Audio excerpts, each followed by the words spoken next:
O'Malley, the meeting is now live. Great.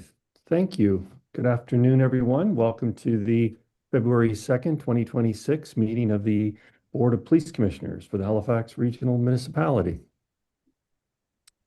We'll call the meeting to order, and then after the call to order, we'll do a little telecommunications verification for each of the commissioners.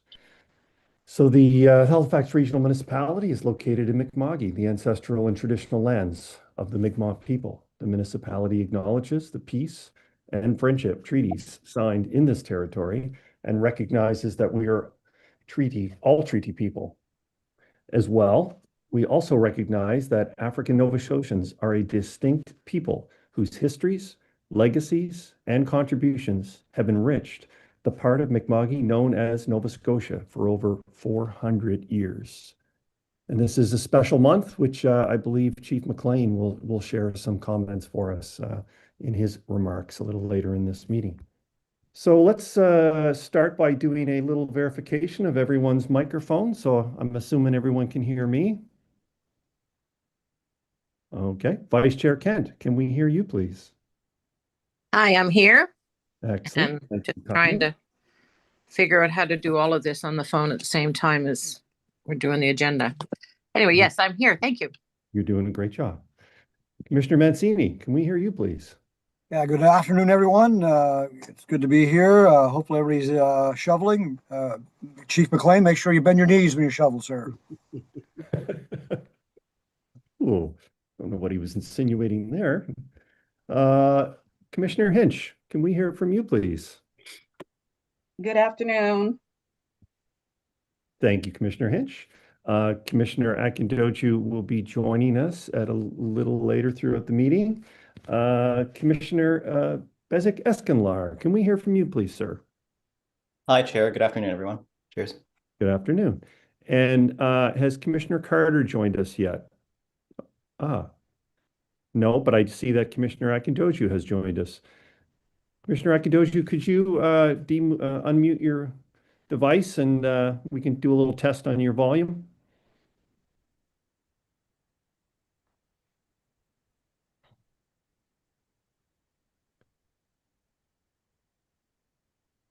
Can you give us there we go. We can see your lovely picture. Can we hear your lovely voice, Commissioner Akindoju? Can you hear me? Yes, we can. Thank you kindly. Good Excellent. afternoon, everybody. And we'll go through and ask others as well. Chief McLean, can we hear your lovely voice? Good afternoon. Good afternoon. It's not exactly lovely. Excellent. Excellent. And Commissioner Moore. Good afternoon, Chair and Commission. Thank you. And Andrew, we know that your voice is working. Mr. Bates. Hi, Chair. It's Josh. Can you hear me? I can. And Rachel Bohm, may I hear your lovely voice, please? Hi there. Excellent. And our solicitor. Mr. Hello, Gibbs. I'm here. Excellent, excellent. And then Lindsay, we're going to hear from you in a minute. And where's, oh, there he is, hidden away in the bowels of HRD, I'm guessing. Can we have Chief Superintendent Duff introduce or say hello? Afternoon, Chair and Commissioners. Excellent. All right, we are good. All of our video and sound seems to be working. Would that be correct, Madam Clerk? That is correct, Chair. All right, let's move on to item number 2, community announcements. Would any commissioners or any members of our team have any community announcements that they would like to share with the group today? All right, we'll move on to approval of the minutes. Can I have a call for the approval of the minutes from January 14th, please? Thank you, Commissioner Akindoju, for moving, and thank you, Commissioner Hinch, for seconding. Are there any errors or omissions in the minutes anyone would like to make note of? All right, we'll call for the question. All those in favor of approving the minutes signify by saying aye or just raising their hand. All right, thank you kindly. Minutes are approved. We'll move on to the order of business. Madam Clerk, are there any additions or deletions to the agenda? Hi, Chair O'Malley. There are no additions or deletions from the clerk's office today. I just saw a text from Commissioner Carter, and he said, are they having trouble getting the meeting going? I have been on Teams. Ah, he's on the Teams site. Need to join Zoom invite. Teams is for the in-camera portion of the meeting. All right, let's just give Commissioner Carter a moment. That would be, we haven't had many in-camera sessions, so he was in the other link, the other virtual meeting. Let's give him 1 minute to join. While he's doing that, why don't we, you did mention, sorry, Madam Clerk, that there was no additions or deletions to the agenda? That is correct, Chair. Okay. Do any commissioners have any additions or deletions or modifications that they'd like to the order of the business today? All right, barring none, we'll ask for a mover and a seconder for the order of business, please. Thank you, Commissioner Bezic-Esquenlar, for moving that. Can I have a seconder? Can I have a seconder? Oh, thank you, Commissioner Mancini. All right, we'll call for the question. All those in favor of approving the order of business signify by saying A or excellent. We have a approval.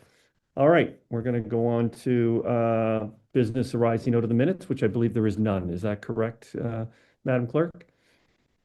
That is correct, Chair. All right. And do we have Commissioner Carter on here yet? I'm not seeing him. No, he hasn't started attending yet. I just emailed him the Zoom link. Okay. Yeah. If he hasn't had that installed on his machine before, that takes a minute to go through. Well, he'll be joining through the web, so he shouldn't need to install Zoom. Yeah. Okay, well, we'll continue. Call for the declaration of interest, conflicts of interest, sorry. Commissioners, does anyone have a conflict of interest to declare as a result of an agenda item on today's agenda? All right, if there are no declarations, we will continue. And then deferred business, I have notes that there is none. 8.1.1 correspondence. Madam Clerk, was there any correspondence to make note of to the board? Chair O'Malley, there's been no correspondence or petitions received by the clerk's office for today's meeting. All right, thank you kindly. Well, we'll move on to 8.3, which I believe there's no presentations. We will have some presentations, but staff presentations, so no external presentations today. We'll move under 10.1. So we'll move to our updates from our chiefs. And first up is Chief McLean, and then we'll proceed to Chief Superintendent Duff, and then we'll move to questions. So if you like, you can keep your mics muted, commissioners, or live, just watch any background noise because it's a little awkward with these things. So Chief McLean. Good afternoon, everyone. Chair O'Malley, members of the board, everyone else who's joining us online on another one of these snowy Mondays. Start off with a few events over the last little bit. You may have seen a news release that police charged a Halifax man for creating images depicting child pornography using artificial intelligence last week. It started out in September of 2025. Investigators in the Internet Child Exploitation Unit received information that a person in Halifax was using AI software to create and share child sexual abuse materials. Through the course of the investigation, investigators determined the location, identity of the suspect, and on the 27th of January, conducted a search of an address in Halifax, arresting the subject and seizing the devices for forensic analysis. While the investigation is ongoing, evidence at this stage does not suggest any real children or young people were used or harmed in the creation of these materials. Michael Burke LeBlanc, 69, is facing charges of distribution of child sexual abuse and exploitation material, possession of child sexual abuse and exploitation material, and making child sexual abuse and exploitation material. You would have also seen on the 17th of January, an officer discharged their service weapon after a man threatened police with a knife The matter was referred to the Serious Incident Response Team. It began approximately at 4 p.m. when they were called to an address, NSLC on Grafton Street for a robbery. There was a subsequent robbery at 4:50 at the NSLC on Quimper Road. Suspect was located on Quimper Road, and as they attempted to arrest him, threatened police with a large knife, and subsequently shots were taken. The suspect, a 37-year-old man, was transported to the hospital with life-threatening injuries, however, did survive, and was charged with 2 counts of robbery, assaulting a police officer, possession of a weapon, dangerous, breach of release orders, and resisting a peace officer. I attended the scene that night along with some of my other senior members to see how things were. And obviously, tragic circumstances for everyone that's involved. We give our care to everyone that was involved in this situation. And like I said, the matter is with CERT now for investigation. I also would like to note that there was a CERT release last week in relation to a barricaded subject that we would have had back in July, in which a member fired their service weapon, which cleared the officer of any wrongdoing in that incident. I will like to state that has been ongoing since even our last meeting, which only seems a few weeks ago, because it was only a few weeks ago. We continued for traffic safety, continued to stop hundreds of vehicles over the past couple of weeks through proactive checkpoints throughout both Halifax, Dartmouth, and Bedford.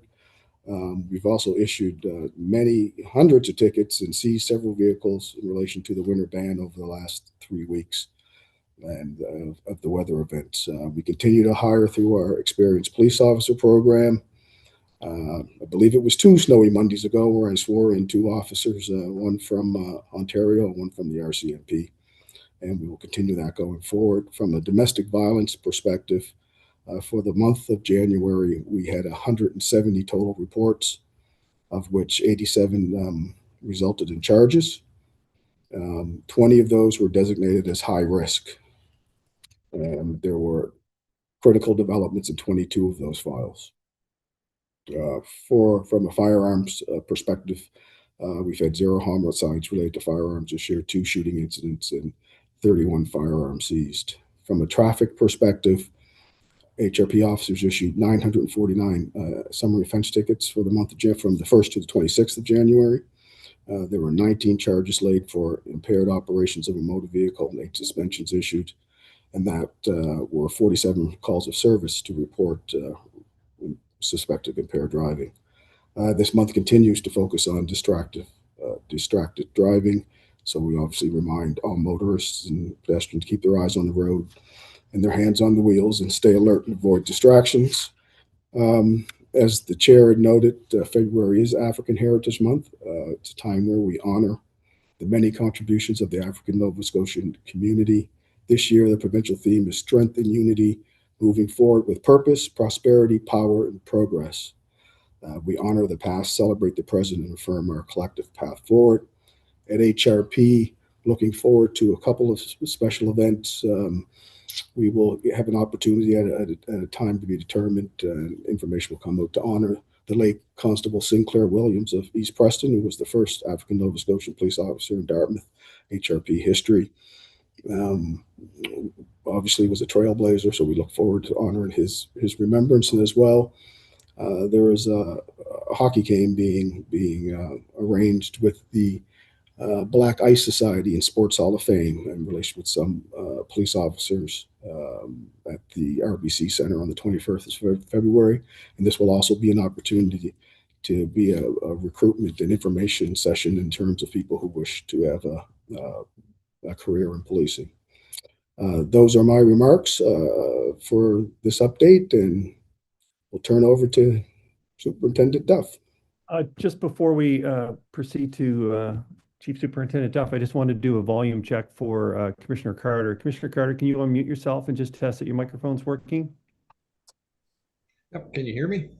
We can. Affirmative. Thank you. And just a reminder to all the commissioners to keep their cameras on, and you can keep yourself muted, but keep your camera on. And we are going to pause just for a sec because we lost Andrea, and she is trying to reconnect. So just bear with us for one moment.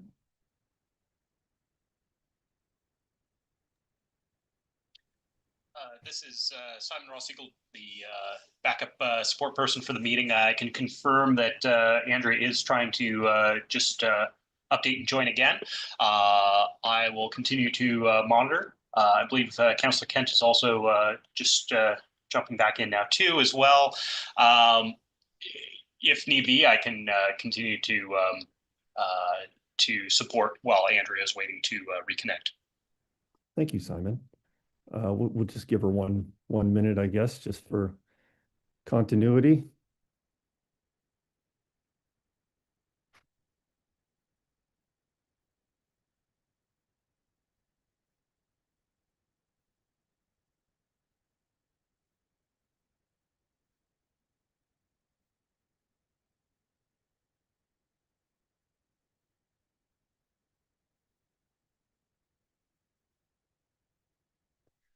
All right. Well, with Simon's assistance, we will continue and hope that Andrea's technology issues resolve here shortly. Chief Superintendent Duff, back to you again. Well, thank you very much. Good afternoon, everyone. Chair, commissioners, and everybody online. I think I now know what it's like when they say the envelope, please, when you're waiting on a stage to see who won there. So anyway, my report, I'm going to start on January 14th. Where RCMP and EHS responded to a report of a man having been stabbed in a residence in the 100 block of Alder Crescent. Officers learned 2 men wearing masks knocked on the door and then kicked it in. Occupant in the home confronted the suspects, was sprayed with an irritant and stabbed. The suspects fled in the vehicle. That matter remains under investigation by the General Investigation Section of the Integrated Criminal Investigative Division. January 15th, Fire and EHS and the RCMP responded to a collision in Eastern Passage involving a motor vehicle. It struck a 31-year-old woman from Eastern Passage who ultimately suffered serious injuries and was taken to hospital. The driver of the vehicle was uninjured. Also on January 15th, the RCMP received information about a robbery that occurred on public transit. A youth suspect presented a weapon and ultimately demanded a passenger's jacket and departed the bus with the jacket. 2 days later, on the 17th, a second robbery occurred, and a youth attempted to gain a cell phone from another individual.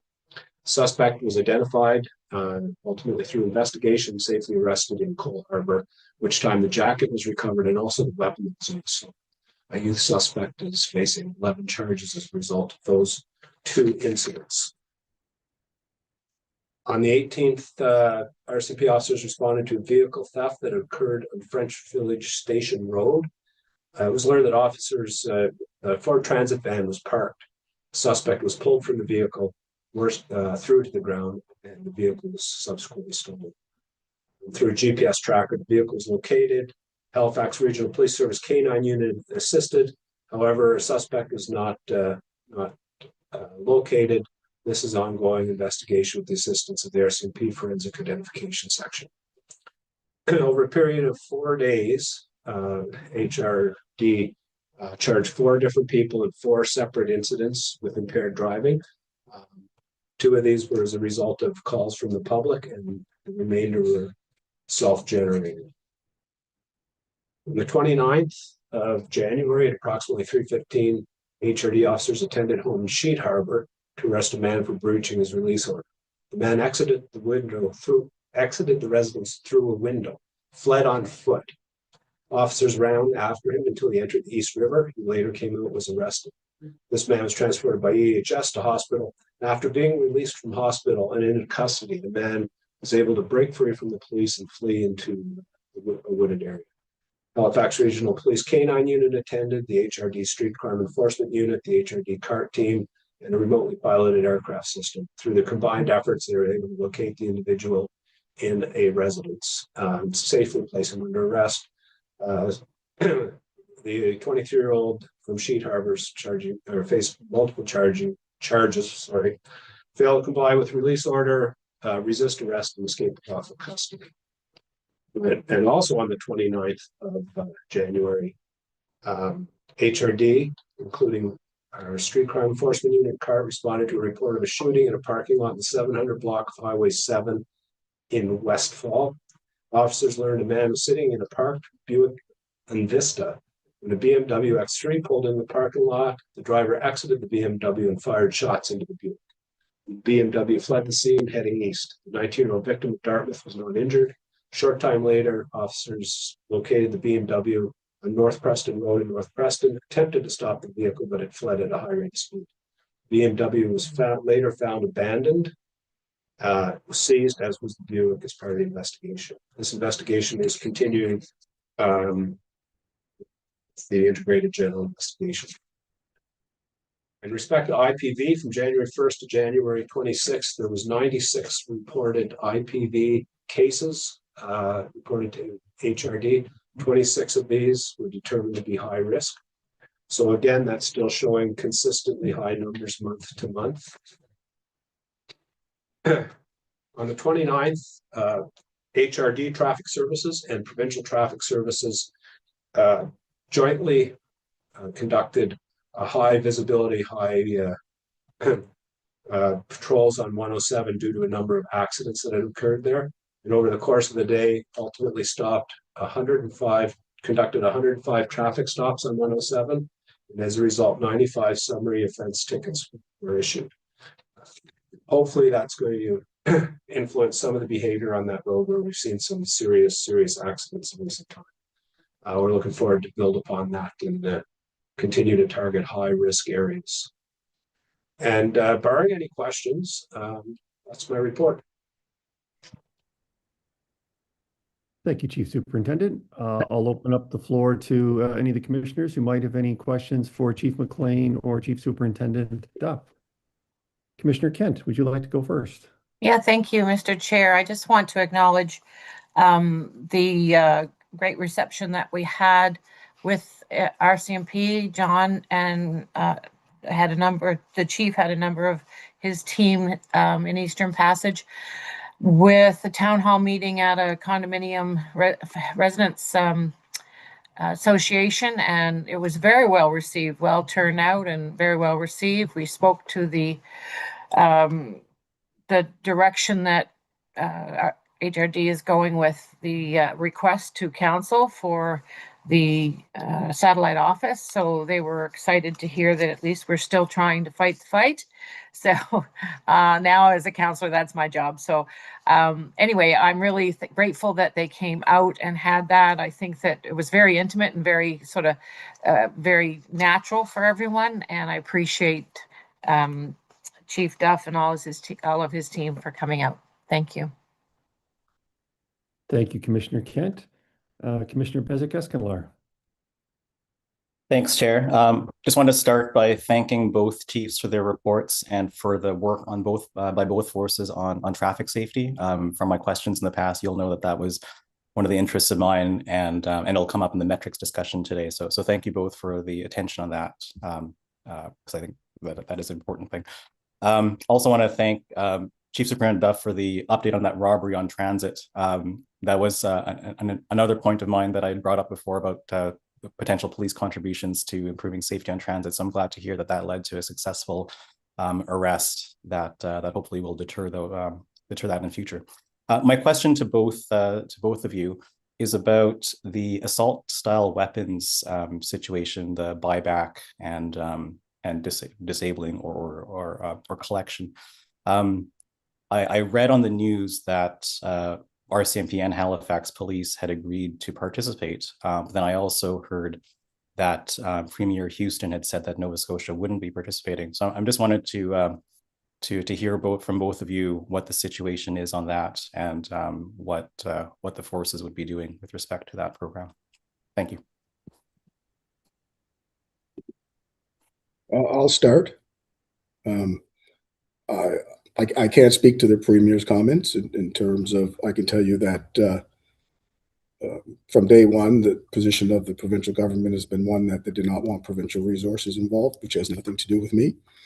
I can tell you that we have signed a contribution agreement. We will be bringing forward information in the form of news release very, very, very shortly in terms of that will commence once they're currently in a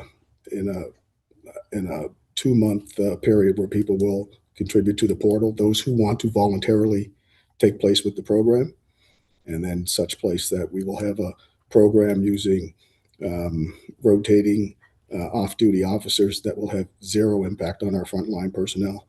And in terms of, and then we will move that forward until its completion. One of the things that's important about this is that the program is 100% voluntary for only for those information we will give only for those people who wish to contribute. However, at the end of the period in October, the federal government made it very clear that those who do not participate or do not take steps to disable their firearms will be not be in compliance with the law.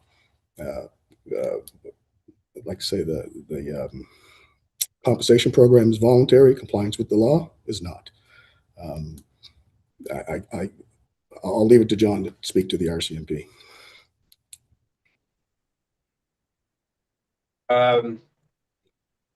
Commissioners, through the chair, we asked, once this announcement became public, we asked for an update. The RCMP has a federal resource dedicated to buyback the program. However, we haven't got the update on the role that we're going to play within it. It might be somewhat complex, but I'm thinking ultimately we'll be able to work with HRP to make it a success, particularly in the voluntary side of things. So I'm still waiting for the update from the commission. Thank you both. So if I heard correctly, Chief McLean, you said there's going to be an information report with more details on this to follow at some point. Is that correct? An information to the board, or there will be a public release of information very shortly. Yes. Okay, very good. And is that the same as well, Chief Superintendent? You're just waiting on the federal resource to outline what the local participation in that would be. I have to have the update. I'm going to be able to our rules. Very good. Thank you both. Appreciate it. Commissioner Mancini. Thank you, Mr. Chair. My question is actually for Chief Superintendent Duff. Chief Superintendent, you mentioned the 107 and the 105 traffic stops. And what period of time was that? 10 hours. 8 to 5. That was from 8 to 5 on that day. So a course of over 9 hours. And it led to how many actual tickets? Again? I think it was 95. 95. And were they speeding or a variety, distraction? 72 were speeding, and then of course the focus on one stunter. Sorry? One stunter, so 111 kilometers an hour in the 60s. Okay, and then the highest was 111 in the 60s. So high risk driving behavior. Yeah, that's one day. That's amazing. And it's actually quite sad that that's the level we have on that highway. And you may or may not be aware of this, and commissioners may or may not be aware of it. The provincial government has committed to twinning that highway. They already started the work, and they'll be doing more work this year. And it's probably another 3 years out before that highway gets twinned. So hopefully that assists somewhat in the in some of the issues we're seeing, and the many accidents are happening on that. And also there's going to be an extension from the Avenue de Portage right in, right out. And that's to accommodate the very large Port Wallace development that's taking place there. So again, that's rather scary to have that many incidents on that highway in one period of time. So thank you for your members for doing that work. And also, if I may, Mr. Chair, I wanted to comment on Commissioner Beswick Esclar's comments about questions about traffic, about safety on board the transit system. We're now in the budgets, HRM budgets, and we'll be having Halifax Transit coming to budget, and they are bringing quite an extensive safety program to that budget. So a program involving staff, and it's in the millions to address safety. So you may want to be aware of that, and it'll be interesting how that involves policing. So thank you. Those are my question and my comment. Thank you, Mr. Chair. Commissioner Carter. Yes, it's Commissioner Beswick had raised the issue of the gun buyback. I just have a couple of questions, I guess.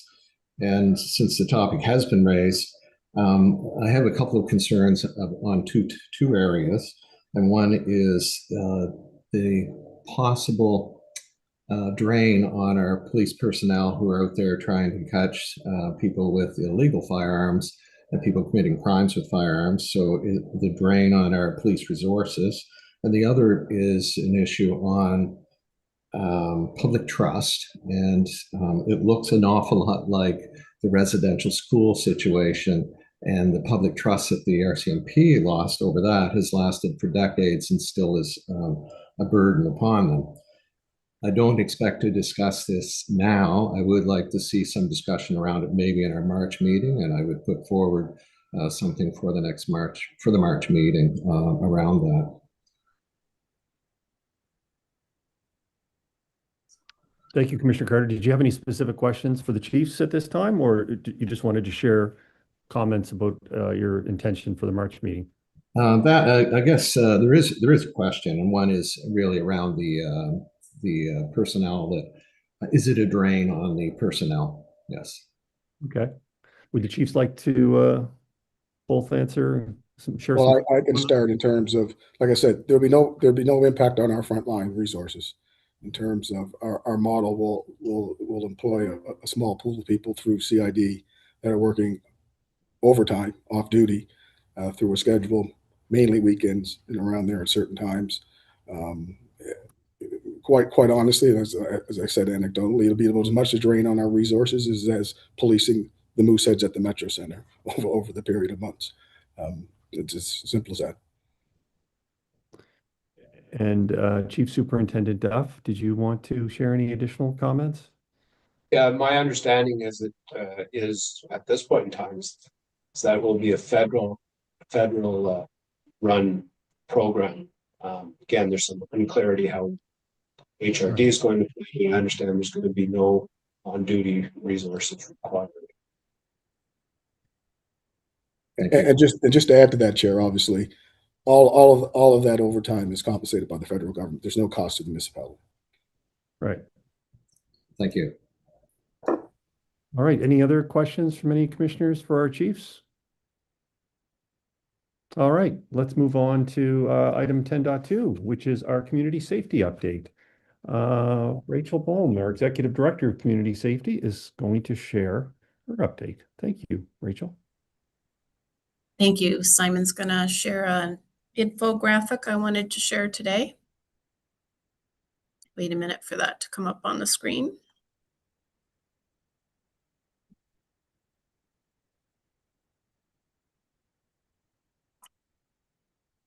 So we've talked in the past about the importance of, in terms of developing a robust alternate response approach for our municipality, that nonviolent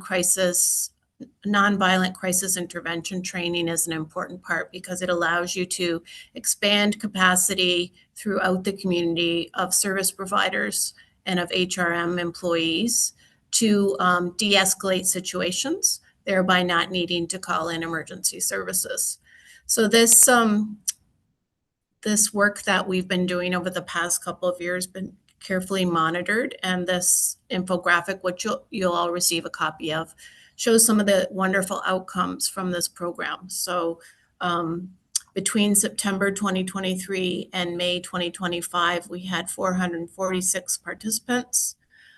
They were from over 18 different municipal business units, divisions, or teams, plus volunteers and community organizations associated with the municipality. And the training was prioritized for employees, community organizations, and volunteers who directly interact with residents. So we studied the impact of the training, including a 6-month follow-up survey. And some of the impact highlights are below. 98% of people trained scored above 80%, on their 6-month knowledge check, which shows you that the training is sustainable in terms of their skills and their interactions with the community. 78% reported increased confidence in dealing with de-escalating crisis. 55% reported reduced stress and improved well-being, and 84% said the training was highly relevant to their roles. 70% of the 6-month survey respondents use the strategies they learned at least monthly. 22% are using them weekly. So there's a strong. Sorry, Rachel, to interrupt, but Madam Clerk, can you enlarge the graphic? It's very difficult to see. Yeah, and there we go. Does that make a thank difference? Okay. Yeah, and if you could just scroll it down a little bit. Yeah. So overall, this has been a really successful project, and we hope to be able to continue this work. It's an important part of our continuum of alternate response services. And there's a couple of anecdotal comments there. Such a great training that made me know how to treat people in distress. And this training really tied a lot of pieces together, made me feel more confident in what I know and how to apply it.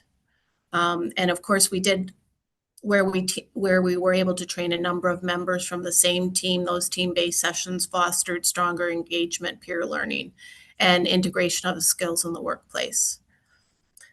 So as I mentioned, you'll get a copy of this, and happy to chat if anyone has follow-up questions. I also wanted to share today about Project Upstream.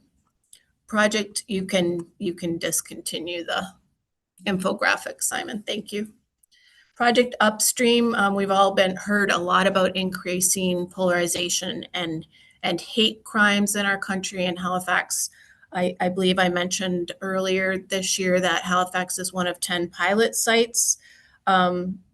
We're currently in kind of the startup phase for that pilot, but then by 26, 27, we will be developing our community initiatives aimed at strengthening protective factors. So protective factors are factors like sense of belonging that help prevent polarization and hate from increasing in our community. Also mitigating vulnerabilities.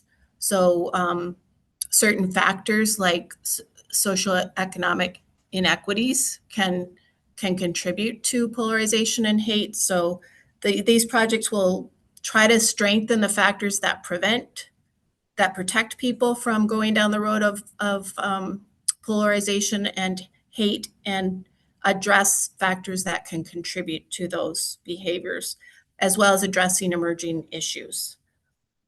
So I'll be reporting on that project as we go along, but we should get into more of an action phase in the coming year. I also wanted to share that CARE has now gone live with 24/7 service as of January 19. And over the next few months, we'll have a more fulsome report on some of our early data. That's all for me today. Thank you so much. Thank you, Rachel. Rachel, could I ask you on the form that you put up, the graphic, there was an acronym, NCI. What does that stand for? Nonviolent crisis intervention. It's the type of training. Yeah. Oh, okay. And if there was an opportunity, I can't speak for all the commissioners, but I would love the opportunity to participate in the training if it would be all be possible. Oh, we would love to make that happen. Thank you. Commissioner Mancini. Yeah, great suggestion, Mr. Chair. I'd like to participate in that training also, if possible. Rachel, thanks very much for the update. Can you just give us an update? We've had a couple of storms now, or several storms. We've had some cold spells in relationship to the homeless and providing shelter during those situations. Can you just give us an overview of that, please? Sure, I'd be happy to do that. Commissioner Mancini, we have a number of programs to ensure that we react proactively to severe weather and other emergency incidents that might affect people living rough. So together with the province who fund and the shelter network, we have a system in place now where we monitor the weather in collaboration with our emergency management team. So we get alerts if there is a weather incident coming, and then we work with the province to activate a severe weather response, which means additional shelter beds are made available. And not just in one shelter, but multiple shelters on both sides of the municipality. And once those additional beds are activated closer to the weather event, we send our team out. And during daytime office hours, that's our outreach and compliance staff who regularly call on people who are living in designated and undesignated encampments. And we also have an after hours team that's contracted through Souls Harbor. They operate 7 days a week, 4 to midnight. So they basically go out to all the encampments, try to encourage people to go inside. That's really our goal. It's not safe to be outside, sleeping outside in these conditions. Some people may still refuse, and in that case, we make sure people have adequate warm clothing and sleeping bag and any other supplies they need. Of course, there's other dangers such as carbon monoxide and exposure and things like that. So we do educate people too on the risk. But we've had great collaboration with the province. And in the past, there were more frequently warming centers, whereas now our approach, because of this activation of emergency beds, we are able to, encourage people to go inside, get a shelter bed, and just the shelters, know that the shelters as well do not discharge people in the morning when it's severe weather. So they will keep people inside. So there's less of a need for warming centers now that there are available shelter beds that are activated during these storms. We can also provide transportation. So, if someone says they're going to wait out the storm and then 8 o'clock during the snow is starting and they want to ride to a shelter, that's what AIM is there for. So they'll transport people and their belongings to where they need to go. And that's how we've handled the last 3 storms, and things have been going quite well.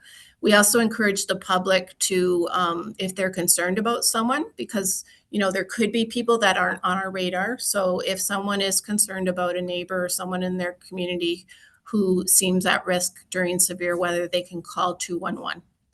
And there are always shelter beds made available during those storms. So people should feel confident that people can be connected to warm, safe shelter. That's an amazing improvement. It truly is amazing. And I'm wondering, Rachel, I'm wearing my other hat, my counselor hat. Can we create some sort of a graphic that helps to say, okay, in the next storm, and we can, as counselors, we can push that out, and residents want to call 211 because, as you stated, we may not have 100% inventory of where everybody is. And so if our other residents can reach out, I think that's great. So fantastic work on that. Thank you, Mr. Chair. Thank you, Commissioner Mancini. Commissioner Bissek-Escanlar. Thanks, Chair. Thanks, Rachel, for the report. Just building on Commissioner Mancini's questions, I might have missed it. Just confirm, is there a bed available for everyone who wants one? Like, we're not ending up turning people away who want a bed? Is that where we're at during now? a storm? The province and the shelter network activate additional beds. Okay. Like I said, there could be people that are not on our radar who miss being connected to a bed, but we have been through a number of storms this year, and we have not personally experienced anyone being turned away. There have been enough beds activated to meet the need. But at any time, if someone in the community has experienced that, they're welcome to help let us know, and we can follow up on that. And typically these beds would be activated for a few days until the storm is over, and then kind of goes back to baseline, presumably? Generally for the duration of the weather event. Okay.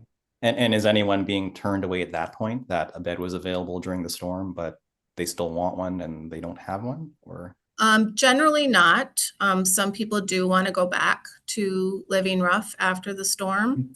but it continues to be our goal to encourage everyone to get connected to indoor shelter. It is a safer place to, have temporary housing indoors, and there are available options every day. Not always a perfect match for people's goals and desires, but we continue to try to, get to know people and match them to something that will work for them. That's great. One of the things that I follow on the ER side is cold weather injury. So I'm glad to see that the options available there. Another question about the non-crisis interventions.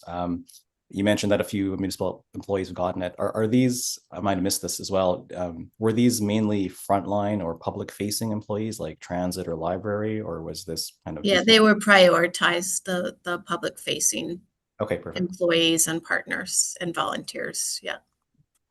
Perfect. And then last thing is just congratulations to you and your team on going 24/7 for care. And I look forward to hearing the more fulsome reports on that rollout. So thank you and congrats. Very exciting. Commissioner Akindoju. Thank you very much, Chair. Through you, Chair. And Rachel, thank you again for another wonderful presentation. My question is in regards to your last statement, living rough. Who do we consider as living rough? Do we have a statistics of those who are living rough? And if we do, will you be able to provide? And what is the exit strategy?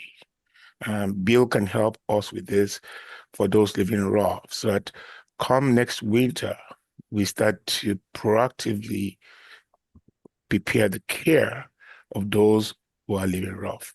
Lastly, is there a statistics of those who are willing to live rough or those who are compelled to live rough? Is there something that can be provided? Thank you. Yeah, so I would say a definition of living rough means someone sheltering outdoors.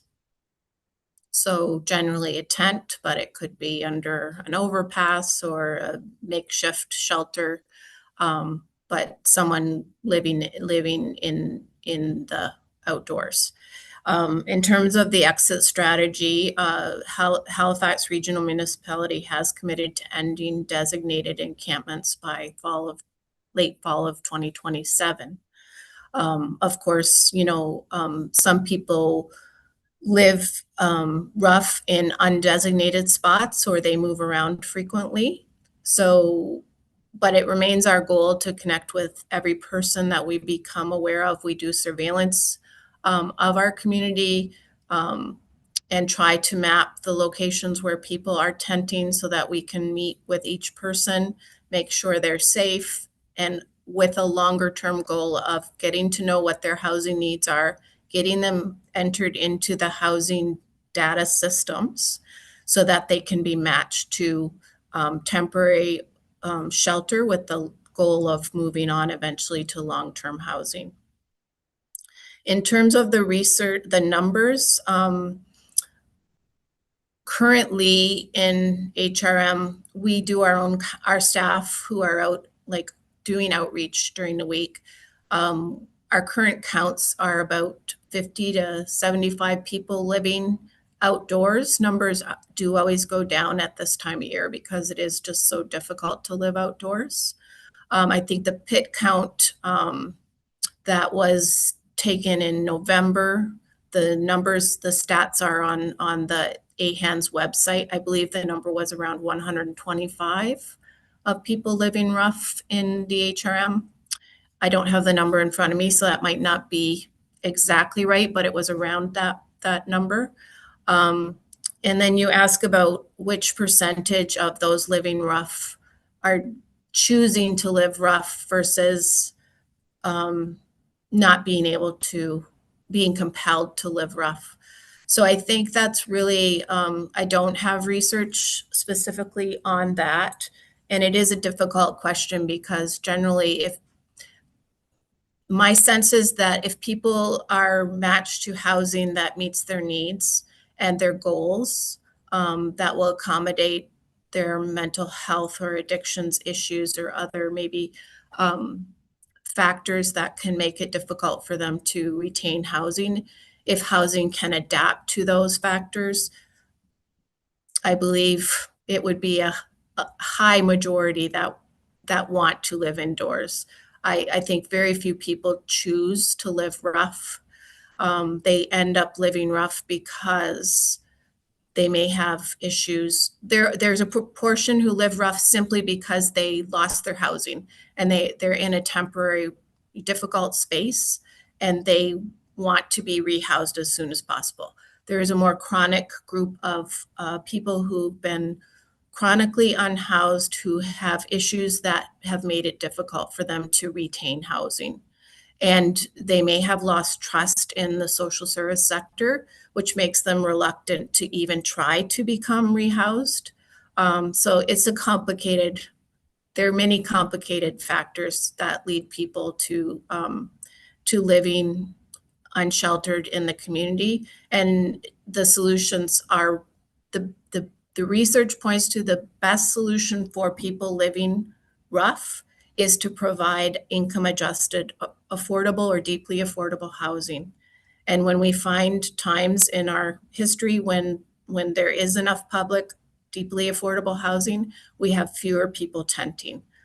So although it is a complicated situation and there's many different factors involved, the solution remains deeply affordable public housing that's adjusted to income.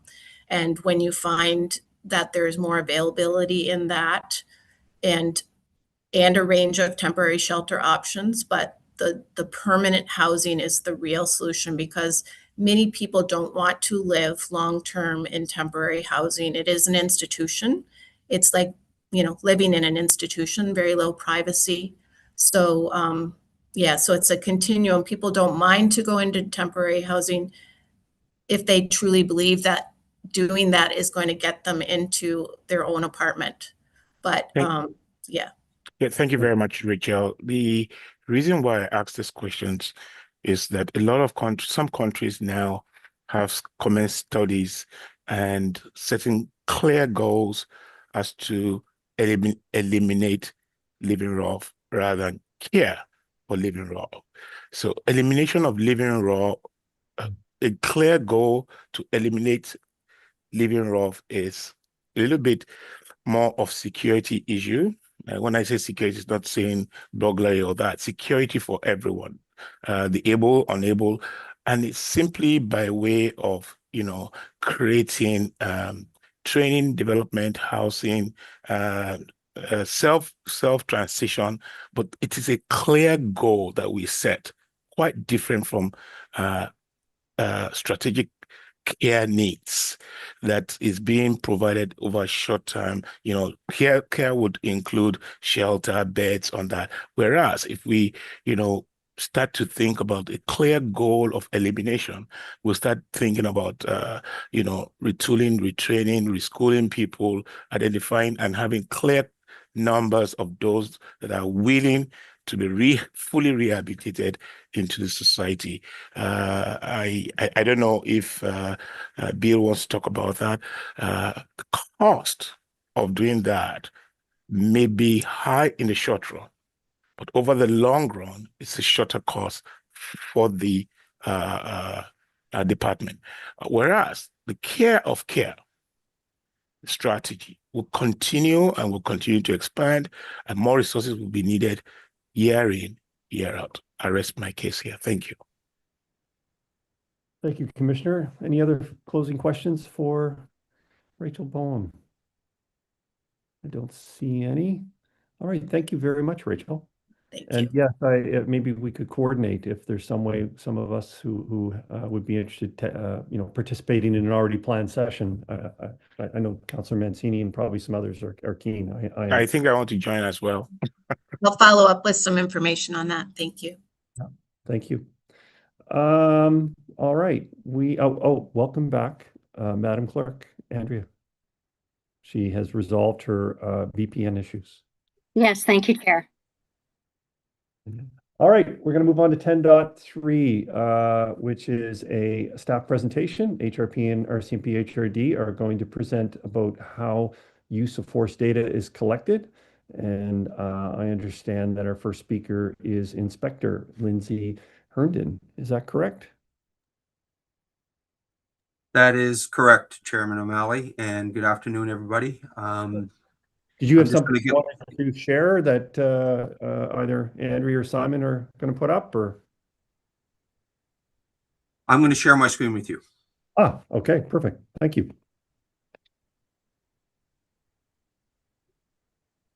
I just want to add before he starts there, Chair, Inspector Herndon is our inspector in charge of operational support and has a long history in use of force, both at the ERT level and training and a whole bunch of areas, and it's probably very well suited to facilitate this discussion.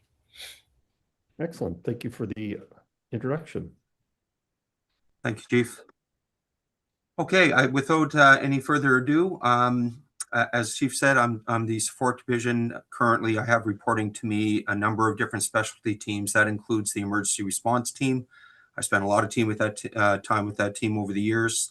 The K9 unit, our public safety unit, aviation unit, ports unit, and a number of other responsibilities. Today, I've been asked to come in and provide for you a presentation regarding our data collection, usage, and reporting of use of force incidents. And I'll just test this out. Tell me if you can see the next slide. I can confirm that's looking great. You were broken up just a little bit there. Did you confirm that the slide can be seen? Yes, you can. Okay, great. So what was asked in looking at part number 2 here is to provide information on when we collect the use of force or an incident of a use of force, how that data informs our policy, our standard operating procedures, and what organizations the data is shared with and for what purpose. And I'm going to do my level best to do just that for you. I suspect that at some point through this exercise, though it's not speaking specifically about use of force and how it's done, there may be questions that arise with some of the information that I'm going to share. So I just welcome anybody on the board, if you have a question, to please fire away, and I'll do my level best to explain it to you. So going to our next slide. Currently, that we are under provincial requirements in Nova Scotia that any incident of a use of force must be recorded on a provincially approved subject behavior officer response report. This is often referred to as an SBOR. For our purposes at the Halifax Regional Police, that means that in each and every incident where there is an application of force by a police officer against a subject, in the execution of their duty, they are compelled to complete an SBOR report that then gets submitted, and I'll walk through what that process looks like in a little while. But for clarity, this also includes a situation, for example, perhaps there were 2 officers involved in a singular incident and each applied force to an individual. Each of those officers would also would have to submit an SBOR detailing their specific response to the threat that was presented by that individual. In addition to that, if you had a single officer that perhaps applied force and it involved a number of subjects, that officer would be responsible for completing an individual SBOR for each one of those interactions, explaining why they did what they did in that particular instance. There is an exception for the Halifax Regional Police in this, in that we, when it comes to an ERT call out or the public safety unit, are a unique group, because they will at any given time be dealing with large numbers of people. If it's an event that PSU is required to attend, or in the case of the emergency response team, you have a number of individuals on both those teams that may be displaying different tools used for the job, from firearms to intermediate weapons and that type of thing. Now, that would be obvious to anybody that might be attending the event, but in that circumstances, it's not practical for each and every one of those officers to prepare an SBOR that might be required of a singular officer who displays a weapon in a singular incident. So for the purposes of ERT and PSU, they would complete a single SBOR that is submitted, with one exception. If an ERT member or a PSU member had direct contact with a subject or a civilian where they used force against that individual specifically, that would require an individual SBOR from them. So I just wanted to share that with you so you understand the scope of where the required reporting and how it comes about. Now, the data that we collect, this is tombstone data, but it also has the ability to share a lot of useful information for HRP in the analysis of use of force incidents. But we start with the fact that in any use of force that is applied, there will be a GO number or a record created for that event. That'll include the basics such as date and time of the actual incident, the agency that would be involved, in this case HRP, the division or section within the organization where the subject officer that used the force was working, the number of officers that are involved in the incident, and whether they were in the capacity of a uniform duty, plainclothes duty, or extra duty. These are some of the basic details that would be found in the SBOR. In addition to that, the subject, in this case, that would be the individual that the subject or the officer used force against. We would be identifying them by name for the purposes of our report, their date of birth, their gender, their approximate height and weight. Now, some of you may ask why some of that information is necessary. And as I said, I would try to share with you how we might analyze some of this detail. But in reviewing an incident of an application of force, it may be notable that the subject who was had force used against them, may have been a person of very large or strong stature, height and size, as compared to the officer that is also identified by name, age, and gender, that may have influenced how they managed that incident, because perception plays a large role in these incidents, and two individual police officers engaged in virtually the same incident may have a different viewpoint of how they are going to manage that resistive behavior and how that's going to be done. So that's why we would capture that information. As I said, the officer's name, ID number, and age and gender is identified on the SBOR. Then we have two key pieces here. One is the auditing NCO, typically a sergeant in this role of quality assurance. And their primary responsibility is to review not only use of force reports, but all GO reports in general occurrence reports that have been submitted. Where they have an incident that they're reviewing as part of their duties and they see that force was applied, they need then to be looking for a subject, an SBOR report to have been submitted. And then their responsibility in reviewing the GO report is to see if there's any other officers that might have been involved in that incident. And if so, to ensure that they have also completed an SBOR, as is the requirement in the event that they did use force. And their primary duty in reviewing the report is to ensure that it has been completed fully. Now, when I say fully and looking at these reports, there are a number of areas that may be filled out and may not be. It depends on the nature of the incident, the situation at hand, what tools, either empty hand or intermediate tools, might have been used by the officer, and they only fill out what applies to their specific incident. And it's up to the auditing officer to be sure that that information is captured appropriately in that form before it gets forwarded. And that officer also has a responsibility where if they see something that there's a problem with the report, to ensure that that officer looks after it there and then, to make sure that it's completed appropriately. If they have any concerns that arise from the quality of the report, for example, that would be reported back to that individual member's supervisor to be acted upon. And if, in their opinion, there seems to be an issue or concern over the application of force, that then can be disseminated in a number of different directions to the supervisor, potentially back to the training sergeant, who I'm going to speak about in a moment, or to the professional standards if they believe it to be necessary at that time. But that is not their primary role on that point. The training section supervisor is the next step in this process.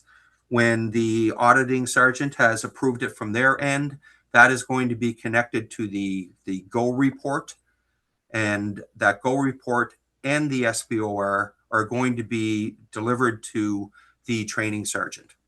And the training responsibility, or training sergeant's responsibility, is to review that incident in detail and specifically look at those conditions, the situation that led to an application of force, to ensure that that meets with our standard operating policy and procedures, that it meets with the training provided, typically to police officers and to our members specifically. And if he or she identifies any shortcomings along those lines, to address those in a formal manner with the officer. It may be that information gleaned from these reports might inform our training in some respect, which I could go into further detail later on. Or it may be such that the officer needs to be brought in to explain their actions a little bit further. Or it could be something that needs to be then directed to a professional standards for investigation. Are there any questions on this slide before I move to the next? I'll take that as a no. Not sure if that's good or bad. I shall carry on. So the data collected by HRP, again, this is all tombstone material, and it's laid out in a manner that it's easy for the officers to go in and sort of, it's a tick box kind of format. It begins with determining what location the incident occurred. Now, some may ask, why that may be important. There are a number of reasons, because the location may actually influence heavily in the police response. So you could be talking about whether it's in a single family dwelling or an apartment or in a hallway. It may be taking place on the side of the 102 highway, or in other areas, may influence directly on how that officer may be able to manage that incident. Commissioner Kent? Yeah, thank you. I'm not familiar with the terminology of this as tombstone material. What does that mean? It's sort of standard you'll find in every report. It's kind of like the identifying information, whether it's the name or the officer or the unit they worked for. This would be standard. These environmental factors on every SBOR that's completed, that an officer would be expected to complete this information. Okay. There would be other sections, Commissioner, that they would not have to fill out because it doesn't apply to their situation. Every police officer will find themselves in a location dealing with certain conditions that they have to identify as part of the SBOR report. Okay. Thank you. Oh, this is a good question. Thank you. So the location may direct in some capacity how we will respond to a particular incident.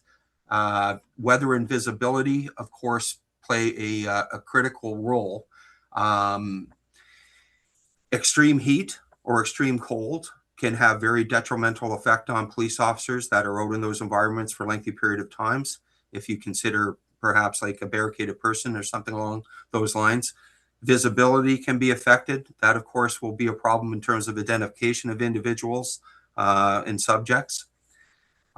Weather and footing, many situations police officers get involved in. They are engaged in foot pursuits, and we've had a number of officers over the years that have been injured in the process, given the ground that they're covering. An important one here would be the lighting conditions, again, for identification, and whether that officer had appropriate lighting with them at the time and the situation they may have been involved in. And the officer and subject initiated one is a critical component in terms of an evaluation of a use of force incident, in that where an officer begins this, it's because they have gone through a threat assessment. They've now determined that they are in a position where they're going to have to make an arrest, and they are going to have to initiate potentially an application of force. That's one thing if that's chosen by a police officer. after doing an appropriate threat assessment, they're lawfully placed, they've got reasonable and probable grounds to make an arrest, and they've decided that it's appropriate and safe to do so. It's another matter if the subject initiates that the requirement for a use of force. Because as you will see as we go through this, there are various levels of response for a police officer and various levels of resistance that we will see from a subject. If a subject moves immediately to assaultive behavior, that raises the level of risk for a police officer significantly. So it's an important factor to know, because it will make and assist us in determining the appropriateness of the use of force response by the member. If the encounter went to the ground, that is one that is another one where it's interesting to have that data. How often that goes to the ground, that informs things like our training when it comes to ground fighting and that type of thing. And very often, the vast majority of physical confrontations law enforcement get in will land on the ground. It's usually a given. So you have to be proficient from that position. Moving to the next category, subject behaviors. Behaviors that impact pre-encounter threat assessment. This comes in a few different ways. Police officers will be dispatched to calls, and they get a wealth of information from our integrated emergency services personnel. That information could include specific information about the call that we're going on, the nature of the incident, the subject that may be involved. This could be an individual that we're familiar with, or it could be an individual that IES has actually run the information on, and we know them to be an individual who are difficult or a challenge to deal with for law enforcement, or they could be.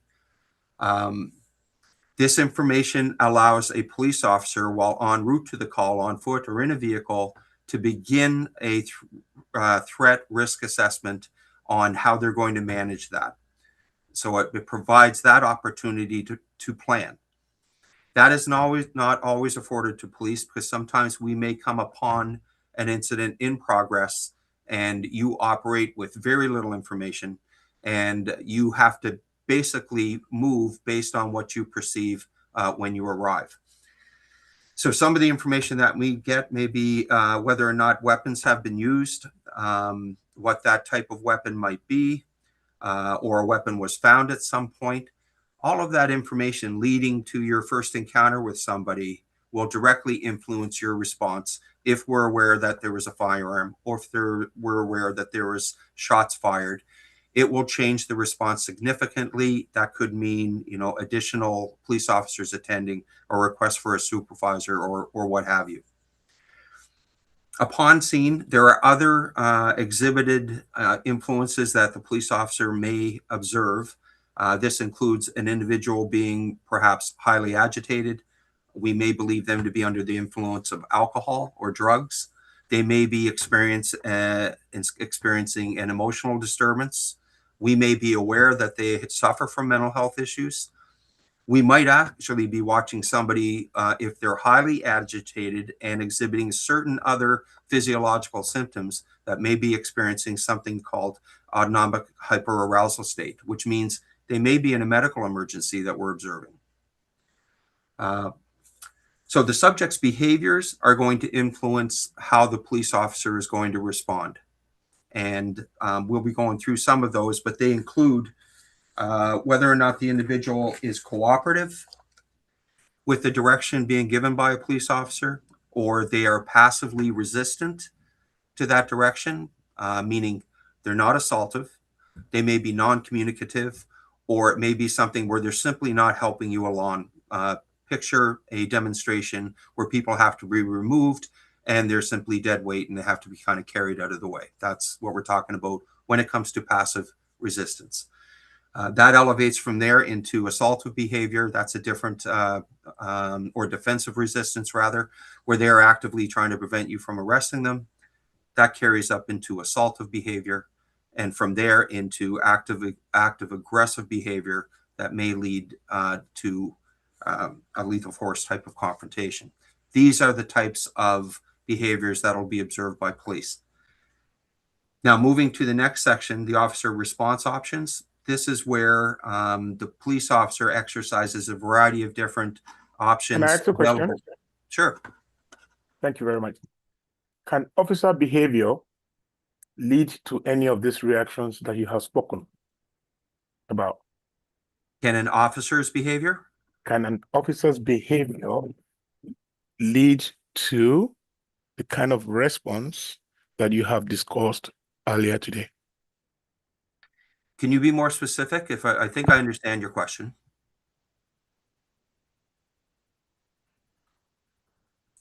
I cannot hear you. Do you understand my question or you do not? You were muted there for a moment and could not hear anything that you said. Okay, I'm sorry about that. No My problem. question again is, can an officer's behavior at a scene lead to any of these behaviors from any of these behaviors that you have highlighted during your discussion? I think what you're referring to is a situation known as officer imposed jeopardy. I don't know what that means. What I'm talking about is a response to response behavior. Yes. Does that make sense? Yes, it does. Thank you. Can you answer the question in line to a response to response behavior? I think if I understand your meaning, that's why I said the term officer imposed jeopardy is something where it's been suggested that a police officer's behavior may actually influence or end up creating a situation where they have to use force. Is that what you're implying? Not really. If an officer's behavior leads to somebody responding to that kind of behavior. Now, when we're talking about behavior now, we're talking about negative behavior on both sides. If a negative behavior, and this is simple psychology, leads to a negative result,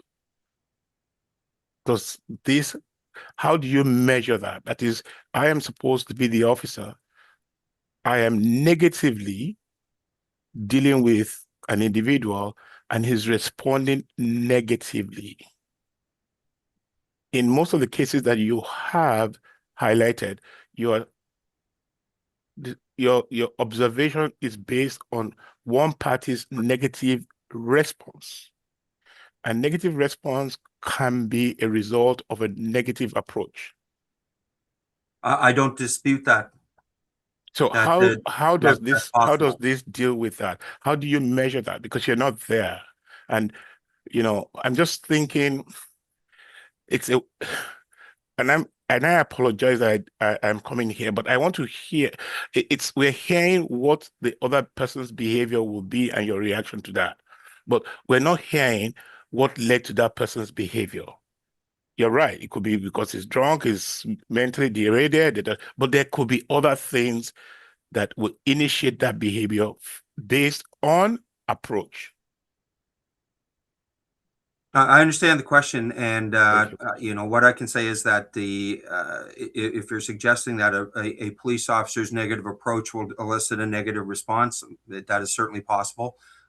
Most officers end up dealing with what they have at hand when they arrive and operate based on that. And if you're asking if there's a way of recording that negative experience that led to a negative outcome, that's a difficult one to do, and it's certainly. I agree with you, and I agree. But yes, a way is either through recording, or how do we get to know?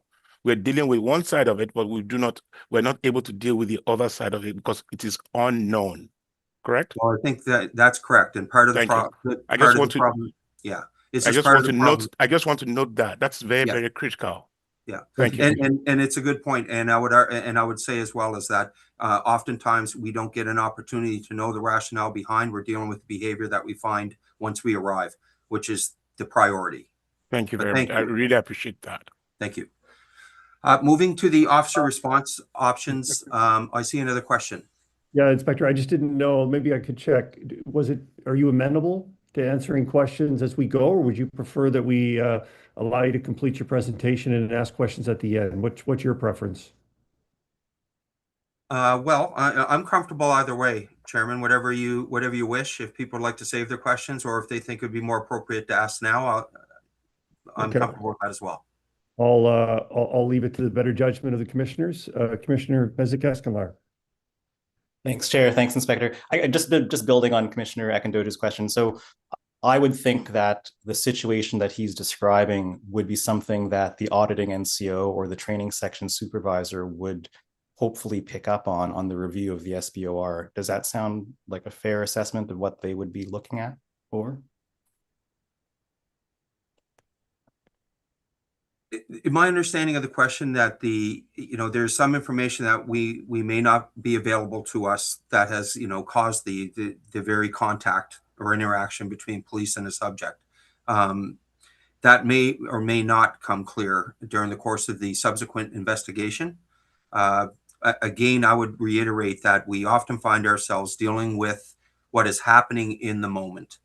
And if that is a criminal offense or something that represents a danger to public safety or officer safety, that is the first part. It's our hope that we can arrive there early enough with enough information, to de-escalate a situation before it moves to a level, because force is an absolute last resort.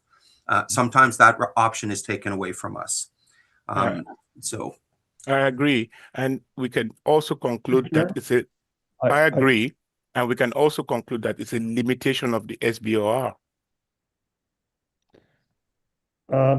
Perhaps in the interest of just moving things along, I know it's an important topic, but let's allow the inspector now to finish his presentation, and then we can go through the discussion and ask questions of him. Then, I'm a little concerned about the amount of time. Inspector, back to you, sir. Thank you, Chairman. Officer response options. There are a number of responses that a police officer has available to them. The first that you would find officers trained in is their mere presence. Now, some may think this is kind of odd because you got to have an interaction, you got to be present. But it's more not about just being there, it's about the presence that you bring to a situation that you might come upon a uniformed member, a marked unit arriving on scene can have a direct impact and end a problem before it begins. The other component that is critical to law enforcement when it comes to dealing with use of force matters is communication on the front end and using strong communication skills to de-escalate the matter before it may move to something that's going to require force. Here you see something listed as tactical repositioning. This is a term you would find within the National Use of Force Framework, and it indicates that an officer doing an appropriate threat assessment may make a determination upon arrival at a scene, depending on the situation at hand, to tactically reposition themselves until additional support can arrive, or supervisor arrive to the scene before acting on their own, which may lead to a negative outcome. So it just gives them an opportunity to take other measures that may help de-escalate the matter. There are physical control options that are available to police officers. They're referred to as soft and hard. That simply means that the technique, when referred to as soft, is not intended to cause any injury. While the other hand, if hard empty hand control tactics are required, there is a greater chance that there may be an injury as a result, not only to the subject, but the police officer themselves. From there, you'll note vascular neck restraint. I'm not sure how many may be familiar with that, but that is the highest level of empty hand control that is available to police officers. It is a technique that we are well trained in, and it is one that is highly effective when done correctly. And it is something that it levels the playing field for some when we have a disparity between, the size of a subject versus the officer that is involved. It's a useful tactic that that HRP has had the benefit of for some years, many years now. Other options that are available are the use of handcuffs or leg irons in certain situations, something referred to as body rig, which is something that can completely enclose a person if they are acting out in a manner that represents a danger to themselves. Shields is something that may be used in a PCF or a prisoner care facility if somebody is either spitting or has to be removed from a cell. That may be used in that case. A restraint chair, that is a device that may be used with the approval of a supervisor, where you have somebody that is in our custody that is attempting to harm themselves, and it's a mechanism by which they can be restrained until they calm down enough that they can be removed. That requires a number of quite frequent checks, an authorizing supervisor, before they can go ahead with that. Going to the next slide, which includes additional options for law enforcement. On the report, there would be a separate section for each of these options available to a police officer, and it includes details for how the tool was used, their perceived distances, whether it was deployed or not, or impact areas, or whether or not it was effective. I think most are familiar with OC spray, or oleoresin capsicum. It's a natural-based product that is deployed in a spray format, and that can distract and be disabling, but not permanently cause any sort of damage. That will help control a person's unlawful or assaultive behavior. I think most are very familiar with a conducted energy weapon. That is included in what we would refer to as intermediate weapons. That would include the baton or an impact baton. Also available to police are some specialty munitions, extended range impact munitions. These may deliver blunt trauma types of effects, or deliver OC spray, often used by the emergency response team. It's in their area of responsibility. Additional specialty munitions may be something that the public safety unit at a crowd control event may deploy, from something as simple as white smoke, no harm. It just creates an environment that people are going to want to leave, versus an actual, chemical munition that may be deployed to disperse an unlawful or unruly crowd. Canine is considered an intermediate weapon for the purposes of law enforcement. When a canine is deployed by a canine officer, it is very effective. That may be deployed in a manner where the dog is simply barking. Will often, in the same vein as a police officer's presence, will bring about compliance from a subject. And on the other hand, where required and in rare circumstances, a dog may be deployed to stop a person from fleeing, or to bring a person into compliance, which may involve a bite. Then, of course, police officers are armed with a variety of firearms. As the board is aware, a spit hood is something that is utilized in our prisoner care facility. That is a device or hood that goes over a subject to prevent them from spitting on police officers. This again requires special permission to use, and it has to be regularly checked upon, and it's used in rare occasions. And when you hear of weapons of opportunity, this is also included in an SBOR. Those are those very rare circumstances where a police officer may have an inability to get to any of their usual tools, intermediate weapons, and that sort of thing. They may have been surprised or attacked, or did not have an opportunity, and therefore choose anything that may be at hand in order to defend themselves or others until the time that they can get to their regularly equipment that they're equipped with. Are there any questions on that material? If not, I'm going to carry on. Thank you.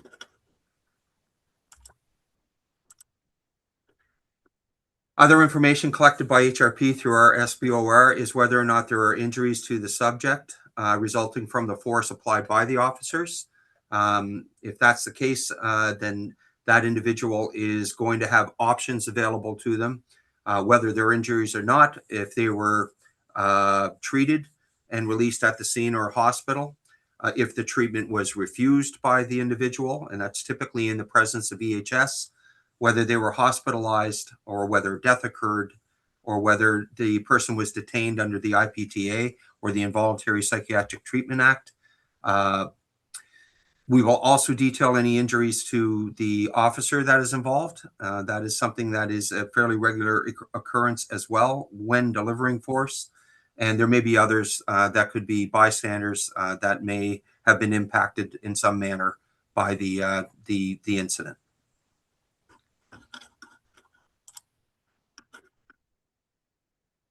The SBR report ends with a section for the officer to record a narrative of the incident.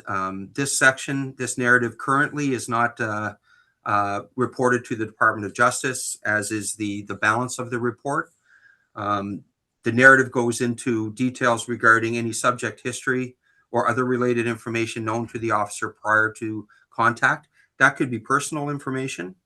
That could be information that many officers have regarding individuals that we deal with on a regular basis, for example, or information gleaned from what's gathered by IES or any other witnesses that are on the scene that helps a police officer formulate a plan while they're en route or to the call and may have influenced their decision making as it relates to the force option utilized. They'll give a brief description of the subject's behavior. And as I said previously, that could be behavior that extends from cooperative to passive resistance, defensive resistance, active resistance, assaultive behavior, or grievous aggressive behavior. They'll provide a description of their response to the subject's behavior, including any de-escalation attempts, why the force option used was selected, and the officer's perception of the risk that was based on situational factors. This will all be included in the narrative that will be reviewed by the QA sergeant and reviewed by the training sergeant to make a determination whether the force used by the officer was appropriate, consistent with law enforcement training and HRP training specifically, and with the lawful requirements on a police officer under Section 25 of the Code.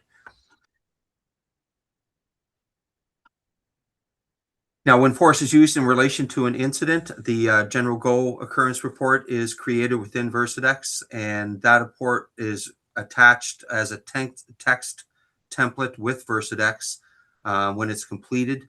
This allows for an additional data set basically for review. So in essence, you have your Go report that has details regarding the entirety of the event, and then you have your SBOR form, which speaks specifically to the officer's use of force and the rationale behind that. Between the two, it provides you with a significant amount of data that can be utilized for analysis. This would show how the process typically is followed. You have a use of force incident that occurs. If there are any immediate issues that arise from that, they should be addressed by an attending supervisor. Supervisors do not attend all of these events or can't be present at each and every one of them, but every effort is made for them to attend, and it's expected that the officer will report a use of force immediately. The officer completes an SBOR report. That report makes its way to the QA sergeant for review, as I mentioned, for completeness of the report, and maybe direction to the supervisor of that particular member or professional standards as appropriate.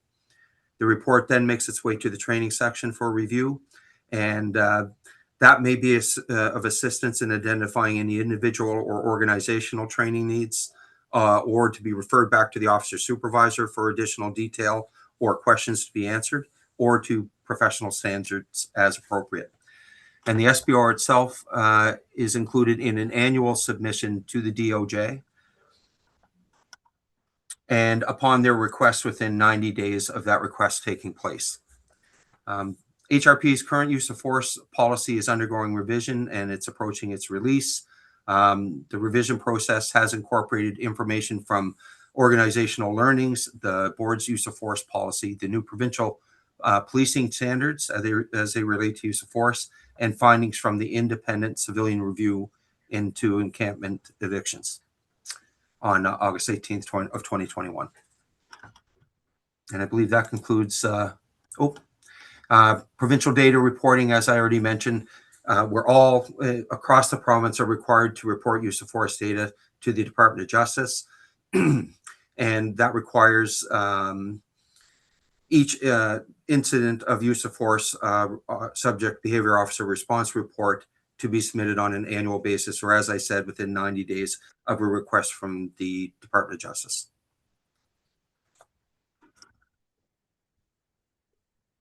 And that is the end of my presentation, sir. Thank you kindly. And This is a very detailed presentation. I believe we have a few questions for you, sir. Commissioner Mancini, would you like to kick things off? Yes, please. Before we go to RCMP, Inspector, thank you very much for the presentation. Good to see you, sir. I know your presentation was more on and that was the motion was on the collection of the data, but it triggered some questions that I had about on the subject. What role will body-worn cameras play in the reporting when you use the SBOR reports and in this whole topic? Is my first question. I can't speak specifically to the body-worn program other than my knowledge that I know our counterparts with the RCMP and other agencies across the country are utilizing body-worn camera. I can tell you that is from the studies that I've done and information that I have, they provide an excellent service to the organization, not only to reduce the numbers of assaults on police officers, but they've also been shown to reduce the numbers of force applications that police officers get engaged in because of the very fact that they're wearing a camera that is recording the behavior of the individuals that they're dealing with. Right. So I can fully expect that will become part of the SBOR process here, that the camera has been on and there are no concerns about that. And then there is, I know, a whole retention process that's going to be coming about with the data storage from information captured from body-worn cameras. Yeah, thank you for that. My second question, again, at a high level, how often are officers trained on the use of force? And when they are trained on the use of force, are there elements of the de-escalation as part of that training? That's correct, yes. It depends on the subject matter. For example, firearms training under the provincial standards, it's an annual qualification at a minimum, for that. If you look at the various intermediate weapons, for example, OC, baton, CEW, each of those have a different requirement of when they have to be recertified. Okay. For example, the Nova Scotia neck restraint or vascular neck restraint is typically required to be qualified on each year. Intermediate weapons is biannually. CEW would be annually, for that tool.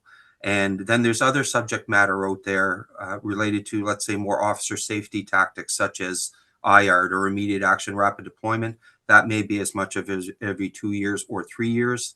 Okay. We're waiting to see some more standards coming out along those lines. But yes, there's regular recertification. And for HRP members, that's often done as part of the annual block training program.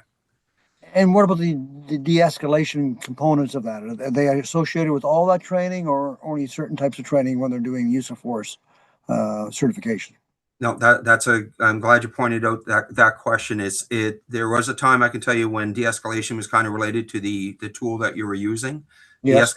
De-escalation training now is something that is, it forms a part of every interaction that police officers have with members of the public. You don't speak to any specific tool or intermediate weapon or firearm.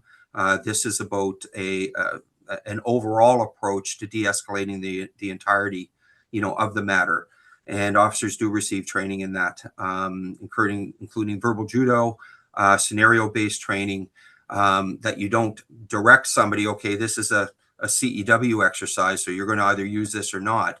It's where you're coming in being given a scenario that you have no idea what the outcome might be, and making appropriate decisions that start with where the possibility presents itself to de-escalate. Good. Thank you, Inspector. I appreciate it. Thank you, Mr. Chair. Thank you. I would note that HRD will be also delivering the second half of the presentation. Perhaps some of the hands up with questions you might want to, if you wanted to ask both services, you might want to hold off on then asking the question until the end. So with that in mind, I'll go to Commissioner Carter. Yeah, very briefly, Lindsay, thanks for being here today. I go way back in a very similar careers. Just a quick question. You mentioned about the standards that are there for firearms training and so on and so forth. Is that adequate, or should each year that be increased as officers continue to progress through their careers in order to keep less risk of excessive use of force?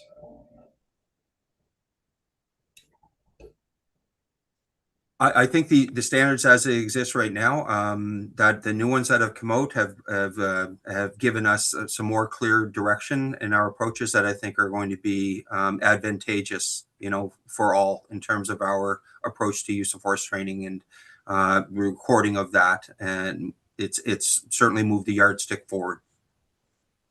Thank you. Excellent. So we're going to invite Halifax Regional Detachment to bear the next few slides. I hope so. Just give my Well, they're technical up, expertise right here. perhaps they're on the screen. Maybe Inspector Herden could pilot those for you. Okay, if you wanted to switch, that's fine too. Be happy to. Or do you have it up now? It looks like he has it up now. Yeah. Example of true integration right there. Look at that. Well done, gentlemen. Changed the look of my screen greatly. Well, thank you very much again. Happy to be here. Happy to present on this. I think everybody knows my background fairly well. Been involved in a lot of the tactical world for a good chunk of my career.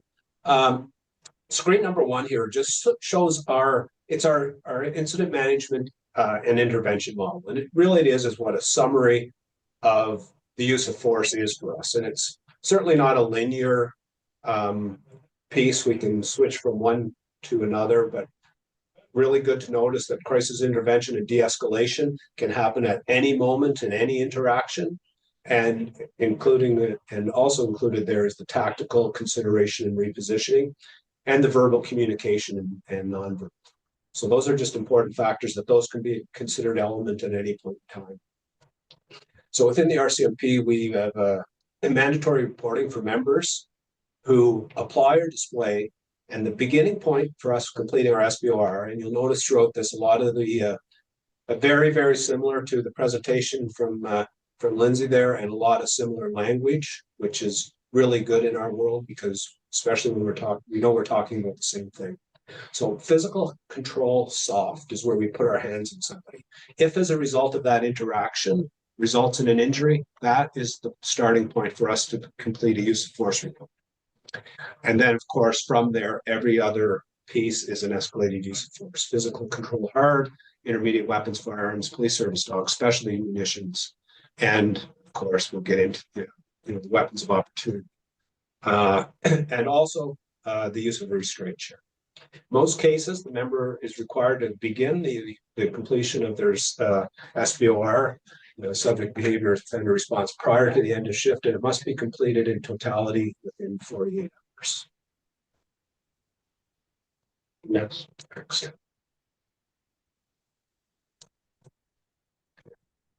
So as with HRP, the RCMP also record and provide Department of Justice data collected in the SBOR reports. However, ours is done through our H Division Criminal Operations. Our reports are entered through a national RCMP portal. Each officer applying or displaying force requires their own SBOR. The portal has options depending on what force was used to capture relevant data. Information collected on the SBOR is categorized as follows. Incident information, submitting member information, the member applying force. There is some exceptions where a supervisor or somebody else on scene will complete the report, and the supervising member. So within our form, we've got our general information, which is, basically the tombstone data, the stuff that's included on every report that we know that's going to essentially be, not potentially change or open to interpretation. The submitting members' details, and this is really handy because we have an early intervention model where there's a number of things tracked. One of them is the use of SBOR, the use of force. If somebody's involved in collisions, verbal complaints, we have an early intervention model where it generates a report to the supervisor to engage in a conversation. Just make sure everything is going as anticipated. It's just another really safe. The member applying the force, and of course, their personal details. I won't read through the list, but they're what would be expected.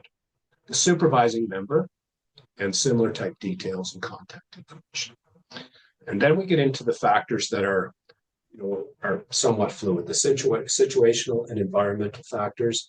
And those were, I basically just echo what Lindsay said in that area. They're subject to change. There's a number of factors that, depending on the environment, could influence both offender behavior and response. Then within we collect the subject information for each subject involved in the use of force incident. So gender, height, weight, date of birth, estimated age, and then of course into the subject behavior. This is a bit of a mouthful, but it's prompts from within our form that cause us to consider all factors. So when we're finished compiling the subject information, so again, very similar. What was the person perceived to be in some type of crisis? Was the subject perceived to be under any influences, confirmed or suspected, that could have impact? And then we go through our sequence of events, and this is where we really want to get into details. We're able to describe everything in detail from the initial information gathering from, in our case, within HRD, from IES, collection of this information and responding. And then the officers' observations when they get their perceptions. So I won't, in the interest of time, I won't read through, but it is an exhaustive list of information that's prompted. Injury summary: member applying force. Did the member require any treatment? Any other injury or treatment? Medical attention offered, medical attention accepted. Sometimes we're in the use of force situation that multiple people, officers included, require treatment. We collect this data. The full summary, again, is where we break down everything that happened and why whatever action, what prompted the action to, what behavior prompted the action of the officer. So it's the officer's perception of the interaction with the individual. The body-worn camera, I'm glad that was brought up. It is not part of the SBOR yet. However, it is attached to the file that's reviewed by the supervisor in use of force. So essentially, while they're not intimately connected, they are sitting beside each other and reviewable. And I can say in my time, it is an absolute unbelievable piece of equipment to have on everybody. And when you talk to officers, they wish they had them years ago. So we've got the body-worn cameras, we've got the cell cameras, all our cell areas, our prisoner care facilities are under video. We have cars in the video, or video monitoring systems in the car. And oftentimes recently, we've had use of force matters where there's been multiple body-worn cameras collecting the evidence. And it really, really shows the interaction. Next slide. So our data usage, very similar to HRP's. Use of force incident, the SBOR is completed, supervisor reviews. Ours go into our criminal operations department, who may or may not, depending on the assessment, consult with the use of force expert, submitted to the national portal. Then the SBOR data is included in annual submission to Nova Scotia Department of Justice via criminal operations. So through this, at any point in time, if a supervisor, even if it's the frontline supervisor or the reviewing supervisor down the road, can become involved if there's any issues identified, in which case there's a variety of corrective measures that may or may not be. However, the reporting is linear, and this one you can basically follow from start to finish, and it's the way it happens in every case.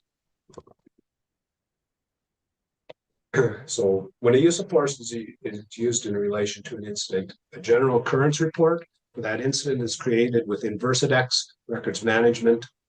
The SBOR is created in the portal, attached to the general occurrence. So, and that is the one that goes into our criminal operation. However, it is attached to the general occurrence subject to supervisor review. And it is disclosed as part of the Crown package. So if there's charges laid as a result of this information, in the interest of full disclosure, the Crowns and ultimately the defense are entitled to these reports. SBORs are easily searchable nationwide through CROPS. So it's a fairly significant database, as you can imagine, because we're into about 15 years nationally of collecting this data. We have policy, the RCMP has policy on the use of force, as well as policy on the SBOR and the reporting requirements. I've previously provided this for the information. SBOR reporting to Nova Scotia Department of Justice is required for all policing bodies in Nova Scotia, as previously laid out by Lindsay. And more information for the public can be found on our use of force and our use of force requirements within the attached the rcmp-grc.gc.ca. Because essentially, our reasons for use of force and our processes are public information, and I think it lends to a lot of credibility and trust when we are able to articulate why we do it or how we do it, and of course the body-worn cameras are contributing to that significantly. Any questions? That was a quick version. Lindsay went through a lot in detail. So, but our process of reporting on use of force are basically, I won't say a mirror image because of our one little difference, but other than that, we report on our use of force in the same manner. Thank you, gentlemen. Just one quick question, and then I'll hand it over to the other commissioners. In terms of data retention, how long is this data retained for?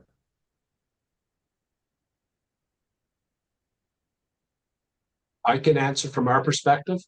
It depends on the specifics of the case and our not access to information. We have every single one of our occurrence types has a retention period. So the type of interaction would dictate that. Sometimes it's up to as long as forever.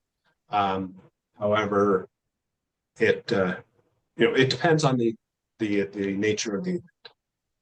Okay, thank you. Commissioner Hinch. You're on, oh, there you go. Perfect. Chair. So thank you for the presentation. They're very informative, insightful, and all that. My question is, from the subject's point of view, say if they say there was a use of force, but on the opposite side, the police say there was no use of force, would the same procedures be in place, or would they go through the same process?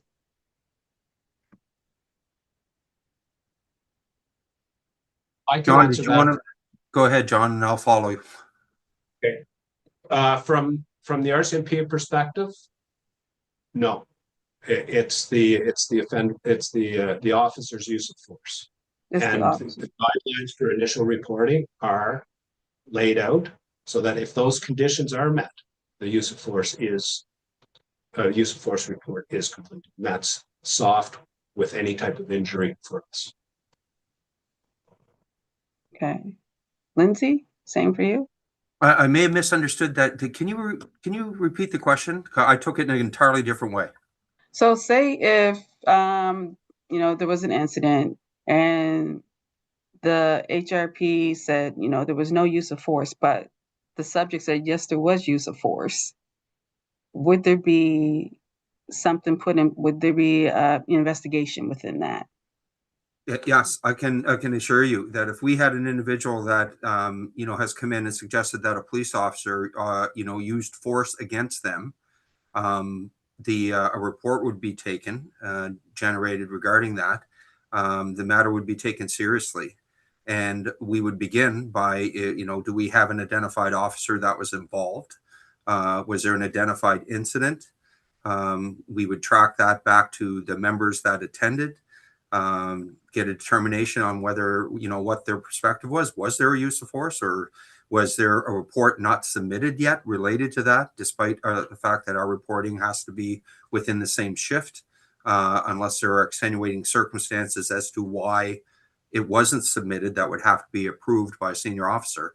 But it would open up, and I can speak to that because I've been involved in those investigations. And then we would pursue that to find out, are we being provided with information that maybe there's another purpose why we're being told that, or if there was an error made by the police officer or a report not submitted that should have been put in, or what have you. But yes, there would be a process. So I'll ask John again, would that, are you still saying no, there would not be a process? Oh, there is a process, but there wouldn't be an SBO. There's a multitude of processes. If somebody was to come in and make a complaint, I must have misinterpreted the question. I thought you'd ask, would we do a use of force report if the police officer said no? Basically, if somebody came in and made a complaint of that nature, there is a process. There's a public complaints process. Then, of course, a variety of other processes involved. It would be investigated, but if the form itself would be. Okay, thank you. Also, when you guys talked about different types of uses of forces, you said one of the body rig. I've never heard of body rig in my life. With this presentation, I would like to see some examples, but unfortunately we don't have any examples right now. But what does body rig mean? That was in my presentation, a body rig. We don't actually have a body rig that I'm aware of right now, but they are available as a resource. And it is designed for those scenarios, as extraordinary as this may sound, where a person is so violently resisting that there are devices out there that will wrap them up basically like you're cocooned until such time as you get medical attention or something to bring that person back to their senses. And it's primarily to prevent them from injuring themselves. In the same vein as the restraint chairs, which we do utilize with the Halifax Regional Police, as do most agencies out there, again, to prevent a person from causing themselves injury when they're in a cell and have the ability to harm themselves. Thank you. All right, Commissioner Mancini. Thank you, Mr. Chair. Thank you for the presentation again. My question, I saw your slide on the injury summary, and so it got me thinking, if there's an officer who uses a use of force and it's been confirmed it was appropriate, but it led to a very serious injury to the person that was involved with the officer, there might be that may have some issues with the officer and the fact that he or she realized they may have harmed that person. Is there support for that officer in dealing with that situation? Is there supports like wellness? Wellness support, yeah. Sorry. Okay. Yes, absolutely. The full menu that I think we've gone through at previous meetings of officer support are present for, yes, 100%. Can I just jump in for 1 second there? Yes, Chief. Clearly, if anyone is seriously injured in relation to a use of force, whether properly, not properly, anywhere along that, that would be a referral to CERT for an investigation. We have to, right. That's part of their mandate. Right. Certainly I can tell you, when I spoke in my introductory remarks about, the officer involved shooting, in terms of, our senior team was in, EFAP was in terms, like all the supports are there to make sure, and certainly in those very high, this sort of, really high emotional type of incidents in terms of, EFAP is obviously an important piece, as well as, union support and all that other stuff. And I can tell you that one of the first things I asked is, did you go to IES in terms of the EFAP piece? And they had confirmed they had. Okay. Thank you, Chief. Thank you, Chief Superintendent. Mr. Chair. Thank you, Commissioner. Commissioner Bezic-Escalard. Thanks, Chair. Thank you both for the comprehensive review. That's a lot of data and a lot of effort to generate these reports from the individual officers who are involved to the analytical team. So thank you for that. I guess I would just go back to remembering why I think the board, why we're interested in this. It's, to be able to confirm that force, when it is used, that it's being used appropriately and to the minimum necessary. And I think we're all on the same page on that. And the chief just mentioned CERT, and I guess my take is CERT would do that, of course, on a case-by-case basis, but I'm interested from a force-wide look, how force is being used. And I guess we would need to see an example of the annual reports, whether that's to the province or whatever is being reported internally, to see, to confirm that that's the case. I'd be interested in looking at things like use of force incidents versus total incidents that the police respond to, or use of force incidents versus the violent crime index, something that gives us a sense of how the use of force tracks with what the police are being faced with. Understanding that police have a lot on their plate and they face a lot of situations where force is absolutely necessary. I'd be interested in looking at things like relationship between the subject behavior, you mentioned resistive and combative, and how often that might lead to the use of force. And also, are we seeing force being used more often on some groups than others? And that was one of the questions that came up on I think it was the Wortley report that looked at race-based reporting. And I know that's something you're looking at in Halifax. So quick questions to help understand the burden of analysis for the two of you respectively. How many use of force reports are there per year on average? Well, I can tell you we ran them. So we had, HRD had over 63,000 calls for service in 2025. 21,955 generated a general occurrence. We had 18 use of force where it met the requirement for reporting. So that equates to, with looking at the general occurrences, to 0.082%. So most of our incidents are resolved in other ways. Now, nationally, I'm not sure what the numbers are. I just ran us specifically, anticipated the question. So it's extremely low. You know me well. That's great. Thanks. In relation to HRP, I had followed up with the request for that information as well. We're looking at a scenario where we had 110,000 calls for service in 2024. We weren't able to get our hands on the data for use of force reports at that point. But for 2025, our use of force reporting was approximately 1,421 reports submitted related to 822 incidents.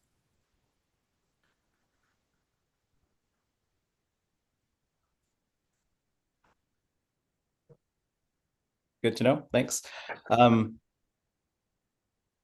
I think while you're pondering that, there are some questions there related to how the RCMP record their incidents versus us, and I'll give you one for now, and that is that when an incident of force, anything above compliant handcuffing with the Halifax Regional Police, meaning if I'm arresting you, sir, and I ask you to turn around and place your hands behind your back, and you do so, and I cuff you, and it's done. There's no report.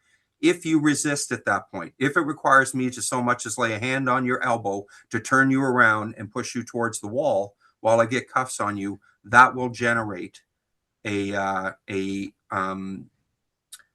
SBOR to be submitted. And the vast majority of our work, everybody that we deal with gets handcuffed. It's simply the way that it's done. And I believe that there may be a discrepancy between how we report those versus how the RCMP do. And I know ours is different than what's in the current police standard as it relates to reporting for soft, empty hand control. Mm-hmm. Good to know. Thanks. I'm just going to ask one more question, and then I know there's other hands. I'll just go back to this one question first. Inspector, you brought up officer imposed jeopardy. So I mean, in the fact that there's a term for it implies that it exists and it's understood to exist. But it doesn't sound like from what you were saying that it's being tracked as part of the data. And I wonder if that's just the nature of the data, that it's hard to, when you don't have categorical data to say yes or no, this happened. And it's more in the narrative, it's probably hard to track.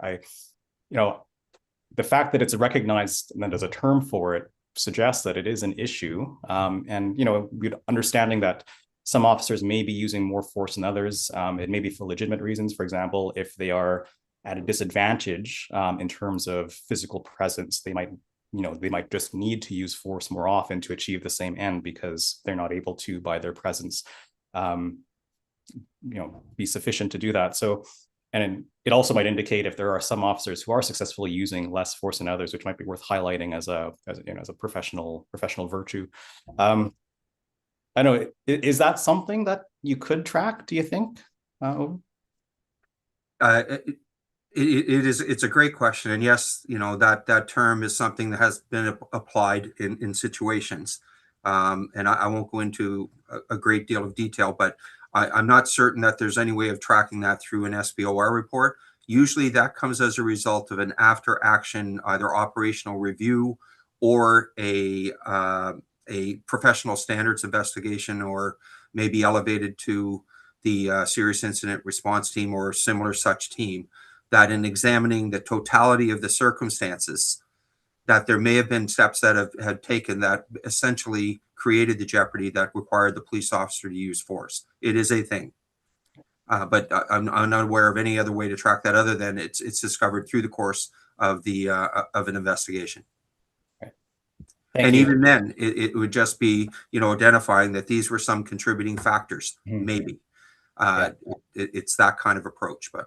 Yeah, and I don't want us to be in a position looking at the data that were, Monday morning quarterbacking decisions. But, like I said, looking at the totality of the data and trying to make sure that we're providing a level of oversight as per our board mandate is the goal here. So thank you. Appreciate it.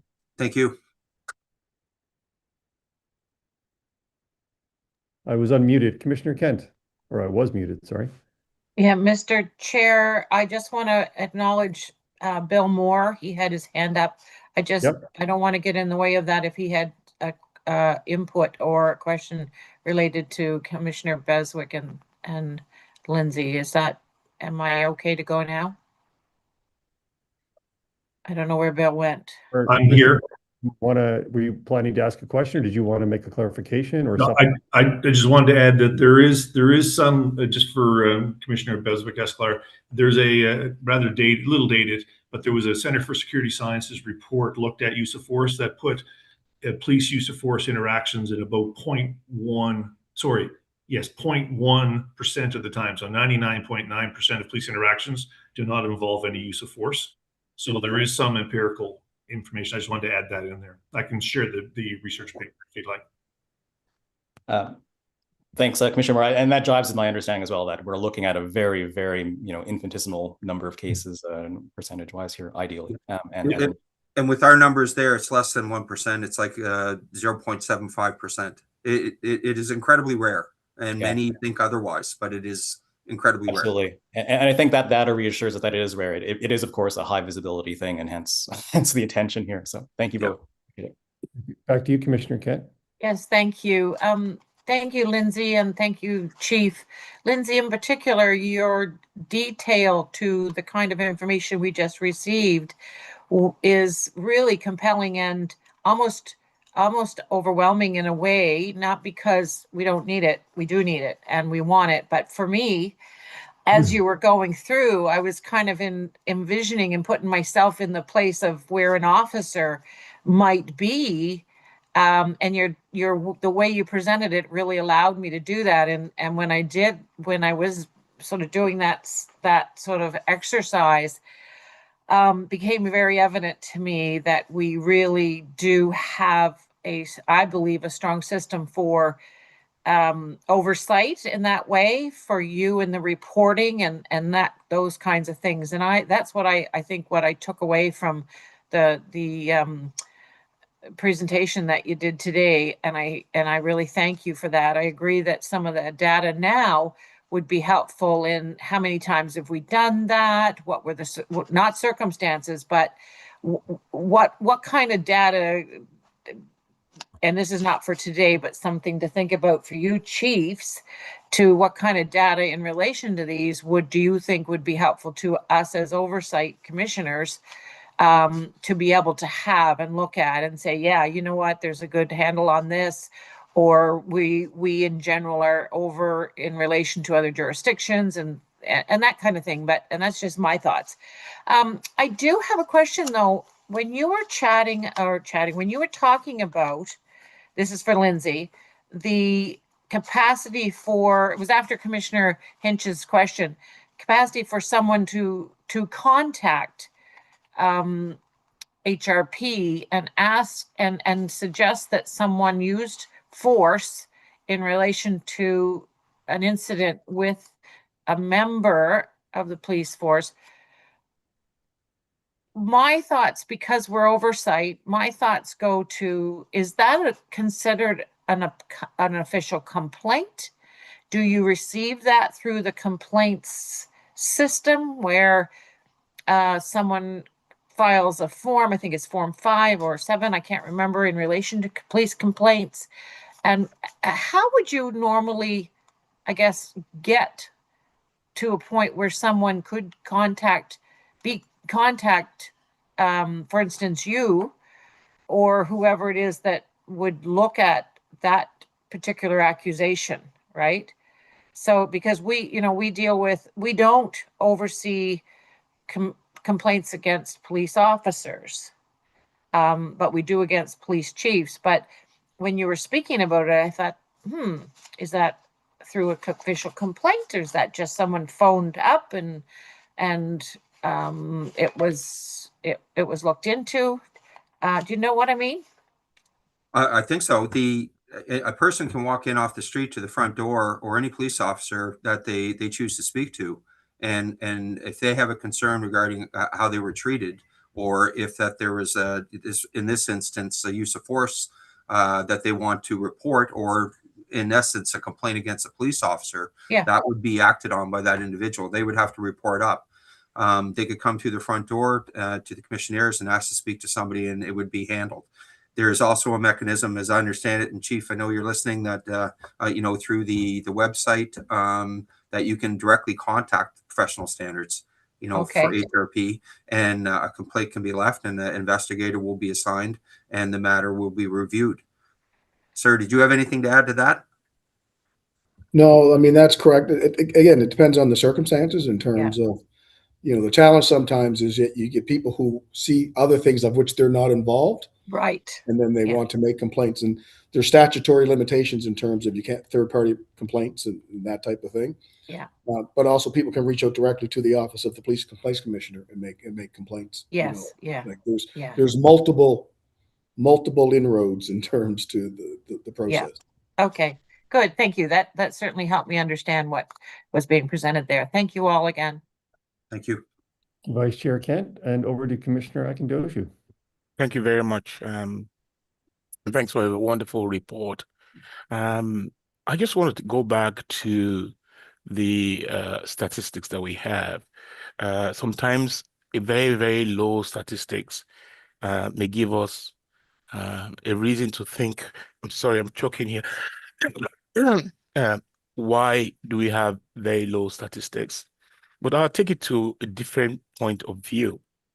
You would agree with me that we've always been struggling with relationship between the police and the community. We'll consider that as very, very low. But if the use of force reporting is that low, why then do we have that poor or perceived poor relationship between the police and the community? Would you, one, consider that some of these are not adequately reported, or two, consider that there could be other things that are propelling the negative relationship between the police and the community? I would appreciate if either of the two chiefs would answer that. Well, it's $1 million question, I guess, at the end of the day, of which we had an easy answer to. We'd probably all be somewhere else. The reality is that the police community relations, are complex issues in terms of, use of force is but one thing. There's external factors. There's things that occur halfway around the world that affect relationships in this city here right now. We've lived through it.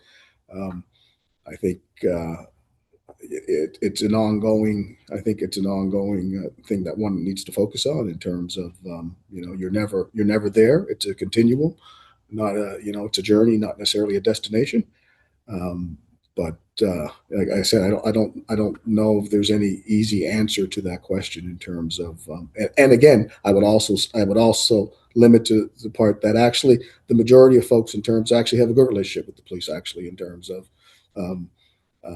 you know, oftentimes the negative piece becomes much more noticeable, I guess, at the end of the day. But in terms of, I still think that policing community has a good relationship. I get stuff all the time from folks that in terms of, but yes, are there some things that that need to continue to work on all sides, 100%. But again, I don't think I don't think there's any easy answer for that. Thank you. I say that because of the low statistics that, I mean, it could be positive, which we could applaud, but or it could be something that we need to think about, like the chief doc said, the most important thing that would help us in the future will be the held hand or whatever cameras, that it will be on both sides an equitable result, because everything will be seen and clear. But with those very, very low statistics on the use of force, and because of the extent of what Commissioner Lindsay said, that just a touch on the shoulder would trigger or would lead to a use of force. How then do we have that low, just a touch on the shoulder when you are asked to put your hand behind put your hands behind and be handcuffed? But if it extends to the touch on the shoulder, it should be reported under your SBOR. And we're still having very, very, in most cases, less than 1%. It's just something for us to consider, not to ponder on now. But I just want to bring up the fact that sometimes when you have very low statistics, it needs to be further drilled in and to say why. Thank you.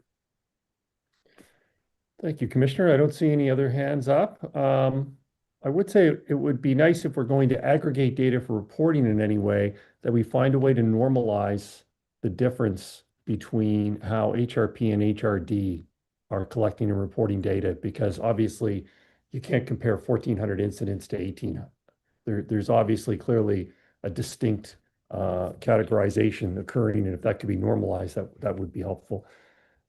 All right, Commissioner Kent, I saw your hand go up again. Did you have another question or comment? No, all good. All right. I changed my mind. Thanks. I did post in the chat that if everyone was amenable and nobody objected, we would take a 10-minute break. So, and then we'll resume with item 10.3.2. We'll look at the performance metrics in response to a motion by Commissioner Bezic-Escandlar earlier or late last year. And then we'll have an in-camera meeting. Everyone will be able to be excused because the meeting will just wrap up after the in-camera. So why don't we take 10 minutes? We'll come back at let's say 3:35 sharp. I'll give you an extra 2 minutes. So 12 minutes. Take care. See you soon.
All right, perhaps commissioners can turn their camera back on when they're seated and ready to go.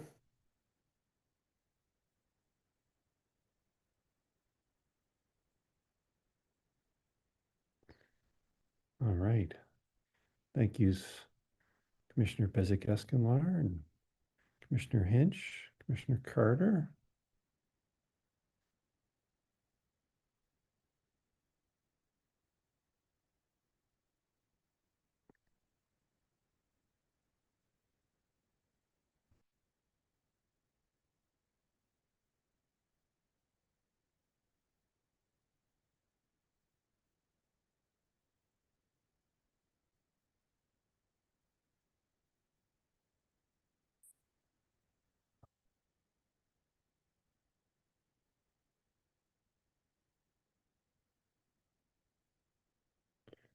Commissioners Kent, Mancini, and Nakandoju, are you at your cameras?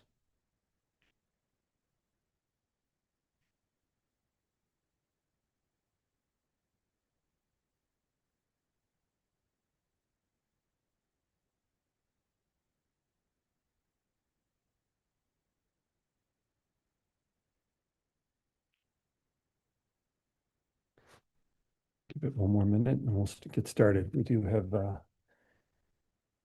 4 of us online.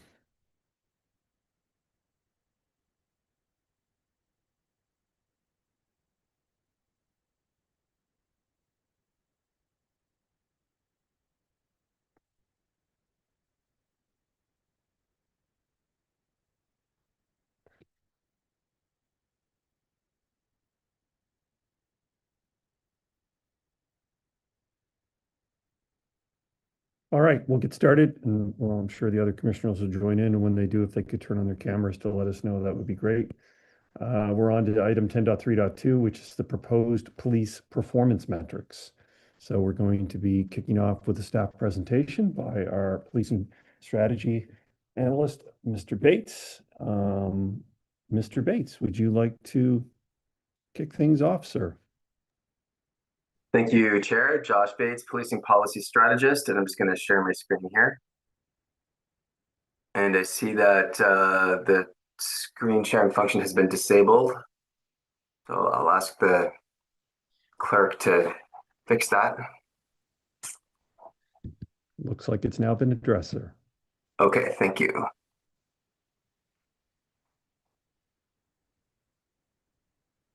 Is that showing up for everybody? Yep. Okay, great.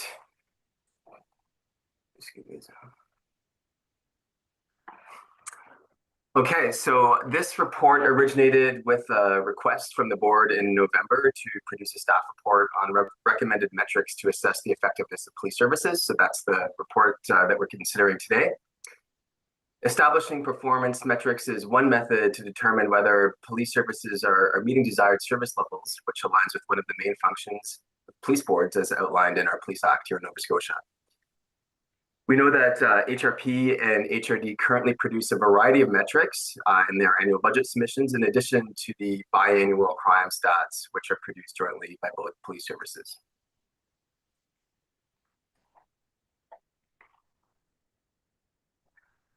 In 2019, Statistics Canada, in collaboration with Public Safety Canada, produced a document called the Canadian Police Performance Metrics Framework, which recommends developing metrics that fall under 4 pillars, which you see up on your screen now. So these are crime and victimization, police activities and deployment, police resources, and trust and confidence in police. I was asked to do a jurisdictional scan, and most performance metrics I looked at across the country focus on the first 2 pillars, crime and victimization, and police activities and deployment. And these metrics do provide valuable information, but they alone do not speak to the full spectrum of the board's oversight responsibilities. So that's why in the report before you today, we recommend that the board adopt metrics that fall squarely under each of the 4 pillars. So proposed metrics under the police resources pillar can be useful to measure employee morale, operational efficiency, and workforce stability, which provides important information for the board to exercise its oversight responsibilities. Similarly, proposed metrics under the trust and confidence pillar reflect the board's function as a link between the community and the police. And these metrics are captured by our new community survey on policing. And we saw the first quarter results as an info package in our last agenda, in our last meeting. Without getting into the details of each of the proposed metrics, which are outlined in the report, I'll summarize each of the 4 pillars. So under crime and victimization, we have the crime severity index and the weighted clearance rate, which are standard measures produced by Stats Canada that can be compared across jurisdictions and also measure progress over time. This is a busier slide, more metrics here, but under police activities and deployment, we have several operational indicators such as response time, which reflects a priority in regional council's strategic plan, and dispatch calls. This pillar also includes indicators on traffic and domestic violence, which are 2 top priorities identified in our community survey on policing, and we discussed traffic earlier. In addition, there's a metric on the number of people accessing the care team, which is also referenced in regional council's strategic plan. Well, this is not a police metric per se. It is something for the board to monitor, and the board has expressed interest in this in the past. And as the number increases, it should allow police over time to focus more and more on core police activities. Under police resources, we have several indicators over which police services exercise a greater degree of control as compared to some of the crime indicators I discussed earlier. These include overtime as a percentage of overall expenditures, the employee engagement index, the demographic makeup of the police services, and departures from the service. Data from this pillar could help inform objectives in the strategic plan and to measure progress toward these objectives. While it's not included in the staff report, another metric that came to light since this report was submitted would be the number of assaults against police officers. This is something that the board might want to consider adding to the metrics. This gets at the important issue of officer wellness, which has been identified as a board priority. And there's also increasing interest across the country in capturing this data. Finally, under the trust and confidence pillar, using data from our community survey on policing, we have indicators measuring satisfaction and confidence in police, including the degree to which residents believe the police treat residents equally. Another theme that we discussed at this meeting. So the purpose of these proposed metrics is not to replace the board's biannual crime statistics or those that are produced as part of the budget submissions, but to distill the most important metrics as determined by the board into a single document easily accessible by the public. While many of the proposed metrics can be produced jointly by the 2 services, others may only be able to be produced by one service or due to different methodologies in capturing data may need to be reported separately by each service. For these reasons, staff are recommending that as a pilot and where possible, the police services jointly produce the police performance metrics outlined in the attachment and report to the board any issues and challenges that may arise. This is one reason why the report recommends that the performance metrics be adopted in principle rather than be formally adopted today. The other reason is with HRP and the board embarking on a strategic planning process, it's important to ensure that any performance metrics adopted suitably measure progress towards the strategic goals of each plan. In the meantime, piloting these metrics as the strategic planning process unfolds could help identify areas of focus in the strategic plan itself. So you'll see the full recommendation on the slide before you now, and I'd be happy to take any questions you may have. Thank you. Perhaps before we start with questions, should we put the motion on the floor and then move to questions? Yeah, thank you, Chris. Would a commissioner like to put the motion for 10.3.2 on the floor? Vice Chair Kent, are you amenable to that? I'm amenable to, I think Vincent has an interest. Commissioner Beswick-Esclar, so I will second this. I'll speak to it after he does. Commissioner Beswick-Esclar, would you like to read the motion, please? Sure thing. Thanks, Chair. I figured since I had made the original prompting motion that it makes sense to do this. So thank you for that, Vice Chair. So I'd move that the Board of Police Commissioners for the Halifax Regional Municipality, 1, adopt in principle the proposed police performance metrics as outlined in attachment 1 of the staff report dated 26 January 2026, revised 30th January 2026. 2, request Halifax Regional Police and Royal Canadian Mounted Police Halifax Regional Detachment to, as a pilot and where possible, jointly produce the police performance metrics as outlined in attachment 1 of the staff report dated 26 January 2026, revised 30th January 2026, and to report to the board any issues and challenges that may arise. And 3, delay formal adoption of the police performance metrics until 1, there is alignment with HRP and RCMP HRD on the police performance metrics that are produced, and 2, the board's and HRP's strategic planning process is complete to ensure that the police performance metrics suitably measure progress towards the strategic goals of each plan. So moved. Thank you. And then Commissioner Kent, were you seconding that Yes, motion? second, I'll second that. Thank you. Thank you, Vice Chair. All right, now we can put the discussion, open the discussion. Would you like to kick things off, Commissioner Bezic-Escalard, seeing as how you made the motion?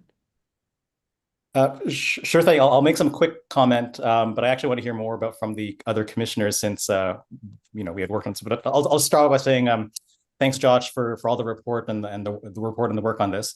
My take is that the proposed metrics do look good and they cover the breadth of areas that we'd be interested in, and also comparable to other communities. I think the data on police resources also dovetails nicely with the attention to recruitment, retention, and morale in the forces. And I'd be amenable to what you had suggested, Josh, about looking at assaults on police officers. I am interested in knowing that. So perhaps that's something that we could talk about amongst the group here. The points that you have there also speak to points in the Wortley report. The traffic stop and tickets issued stat, I think, could start to give the public a sense of the attention on traffic issues, for example, which I hear often as an area of priority. And it was actually the most commonly reported neighborhood problem in the community survey that came up in information at the last meeting. There may be a place for additional data that are outside the police scope, but would be pertinent on that traffic safety point, such as collisions per capita or car versus pedestrian injuries per capita, that would reflect a whole of city approach to road safety and safety more generally. And conversely, not all the stats in the list there are directly within the police control, but they do speak to community safety. So it speaks to the broader issues that we're looking at here as a board and what Commissioner Moore would be looking at too.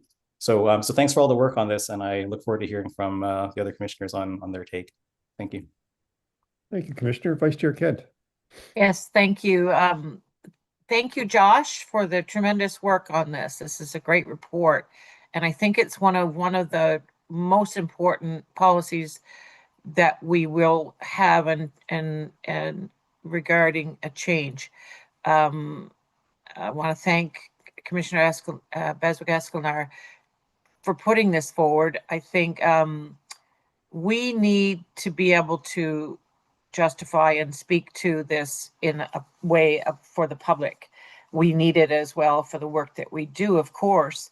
But I think that knowing, and I think, Vincent, you've already spoken to it, is that knowing these kinds of statistics help us speak when we have engagement with our public facing conversations. So I do have a minor amendment, and it could be a friendly amendment. Chris, perhaps you could make a suggestion on this one. Number 2, requests HRP and HRD to as a pilot and where possible. If the pilot is suggested to be to be done, we should put a timeline on it, a 6-month, a 1 year, so that they understand that that's the time frame that we want to see a conclusion to doing it, and then it becomes a fixed unit and a fixed process and way that they do report to us. So I'm happy to put a motion on the floor or a friendly amendment, but I'd like to hear others. My thoughts are: is it 6 months or is it a year? That kind of thing. So if commissioners could speak to that, then we can make that kind of amendment. And Chris, our legal a person advisor, can you tell me if that would be a friendly amendment? I think from whoever put the original motion on, so in this case, Commissioner Beswick-Esclar, as long as Commissioner agrees that it is friendly from his point of view, should be fine. Should be fine, yeah. Okay. Exactly. If it generates significant debate and we go down that way, maybe we'll have to look at it. But certainly on its face, I would characterize it as a friendly amendment. Okay. All right. Well, I'll leave it there for now, and I look forward to hear from our other commissioners. But I think this is a really pivotal time for us in the way of our governance. So this is a good move, and I'm happy to support it. Thank you, Vice Chair Kent. So Commissioner Beswick-Esclar, were you amenable to the friendly amendment? I am. I'd also like to hear what other commissioners think. I mean, 6 months, a year, those sound reasonable. I suppose we could also say until the strategic plan is done and we get a sense of what the final stats should look like. That might be another way to do it. Maybe 6 months is actually too soon for the forces to, come up with something that really incorporates all this. So anyway, I consider the idea of a timeline friendly. And open to suggestions maybe out there. So maybe the options could be 6 months, 12 months, or even just simply until such time the strategic plan puts us in a position to have a final set of metrics that we were interested in. Over. Okay. Commissioner Hinch.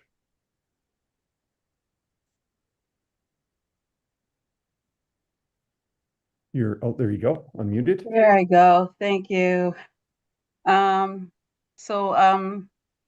agree with the friendly amendment as well. Maybe 12 months, not so much as 6 months. I think we need more time on this.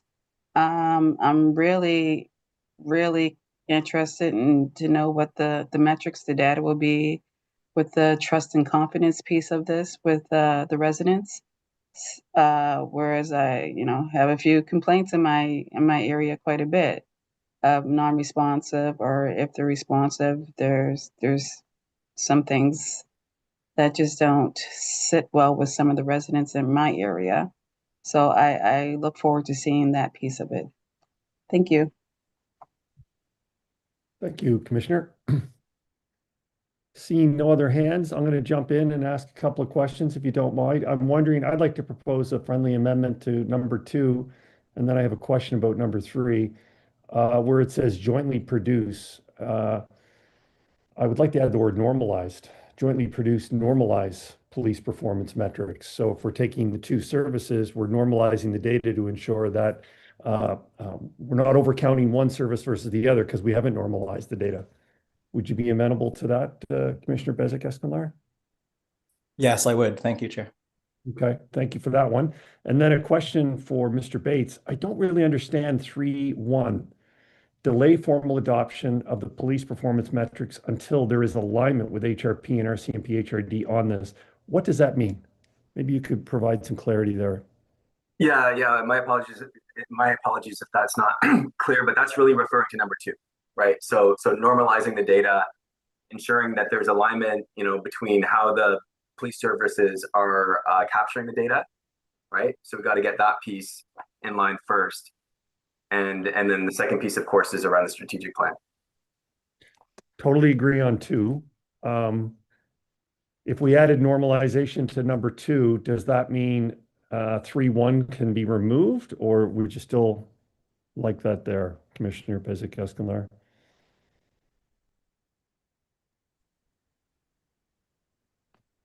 I suppose other inputs that will come up or that may come up are really, feasibility from both HRP and HRD on this. So, we in item 2, we say as a pilot and where possible. So we're going to learn where it's not possible. So I think there is still other elements of alignment other than simply the normalization. It'll also speak to feasibility. And, you know, I alluded to this earlier. It takes a lot of effort to generate and collate the data from the point of entry to the point of analysis. So I know the resources for data analysis are always limited. So that's another factor that we'll have to put in here. So I guess bottom line, I think there's still value in keeping it in there 3-1 because there's other elements of alignment besides normalization. Yeah, no, thank you. I agree with that. I'll withdraw that. Commissioner or Vice Chair Kent, would you like? Yes, I just want to ask Andrea or Simon, I'm not sure who is going to do it today, just to perhaps put something up for us in the way of what we will do to create, I'm going to suggest a 12-month pilot. So it just really is probably inserting as a 12-month pilot. I think that's as simple as it needs to be, but we really should see that in the motion officially and then vote on that. Yes, Chair Kent, I will include that amended motion in the meeting chat. Okay, thank you. And yes. and the committee has agreed with it being a 12-month pilot. Yeah. Yes. Well, I think so. I will put that forward and see then if there's any official debate further. I think Josh has a point of view as well. Yep, Mr. Bates. Yeah, my only caution with having a fixed timeline, say whether if it's 12 months, is if we're aligning with the strategic plan, we don't know what the timeline is for the strategic plan yet, right? So we want the strategic plan in place, and that will inform the metrics, right? So if we have a fixed timeline, then things might not quite line up. So I liked Commissioner Beswick-Escalair's suggestion of having language around the strategic plan rather than a fixed timeline. Okay, yeah, I'm amenable to that. My main thing is that we need to have it end. That's the main thing for me. So Andrea, I think I'm happy with switching that to as a pilot. Where should we have it and where possible as a pilot until this. You've got it down at the bottom. Are we duplicating effort here? Delay formal adoption. Okay, no, that's around the adoption of it. So we need the same. The board's NHRP strategic planning process is complete until then. So that's around the adoption. We could add, if I could, sure, Kent, we could add as a pilot for 12 months following the adoption of the strategic plan. Yeah, is that what you were getting at, Josh, for a number 2?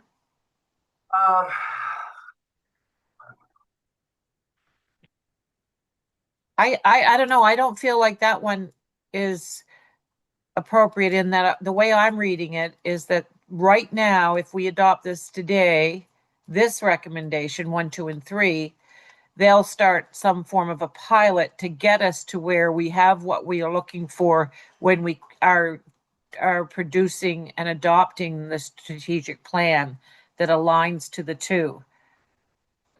Am I reading that right?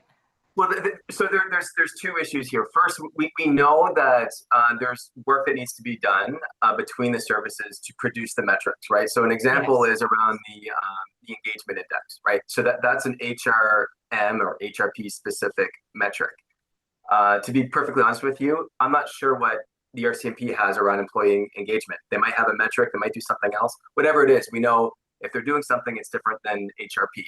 So there's details like that. If the police services are going to report on, we need to figure out those details. What's that going to look like in terms of a dashboard or a metric for what's going to be produced for the board, right? So that's the first piece. The second piece is, as we go about the strategic planning process, we want to make sure that the metrics are able to measure progress towards those objectives. We don't know what those objectives are yet, so they might change. We might want to add stuff. We might want to take some away.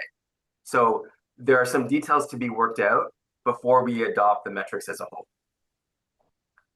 And I'm not sure what the timeline is on that, because I'm not sure what the timeline is around the strategic plan. I believe we're going to be getting some more information on that at our next meeting. Can I suggest that I would think that we proceed with the pilot. Like just said, it will take time to build the pilot. And then both the strategic plan and the HRP strategic working plan can adopt some of this, can adopt that when they are ready, because I think they're parallel. The metrics can be adopted by the strategic plan when we get there. We shouldn't wait until the strategic plan is done, or let's go ahead with the pilot. And it's a pilot. Some of it will be eliminated, some of it will be fully adopted, but that can be adopted into the strategic plan. That's what I think. Vice Chair Kent, your hand is still up. Did you have? Yes, I just want to add some final comments. So reading it again, and after Commissioner Akindoju's points, I think that it's safe here to us to leave it as just start a pilot. I think the main thing is that our chiefs understand through this debate, and then if we adopt this today, that we want them to begin to get this put together so that we can formally adopt these performance metrics. And I think that if it's a pilot now, and they get to where they can, really be normalizing it, when we adopt it, it's no longer a pilot. It becomes a formal way forward. So I think I'm safe with leaving it like that. I agree with some of the points of view, but I think that we're safe enough to use this language and still get to where we want to get. Do we have any comments or points of view from our chiefs on this one? From my perspective, I have to have a closer look at the metrics and it is going to take some work for sure, to put it together, to collect it, and we have to have a closer look at what we're collecting. So various systems, and see how we can line them up with HRP and make sure we make the reporting as close as possible. But, it's going to take some effort. I would note that our council, Chris Giddens, has posted in the chat a potential approach to this, some language.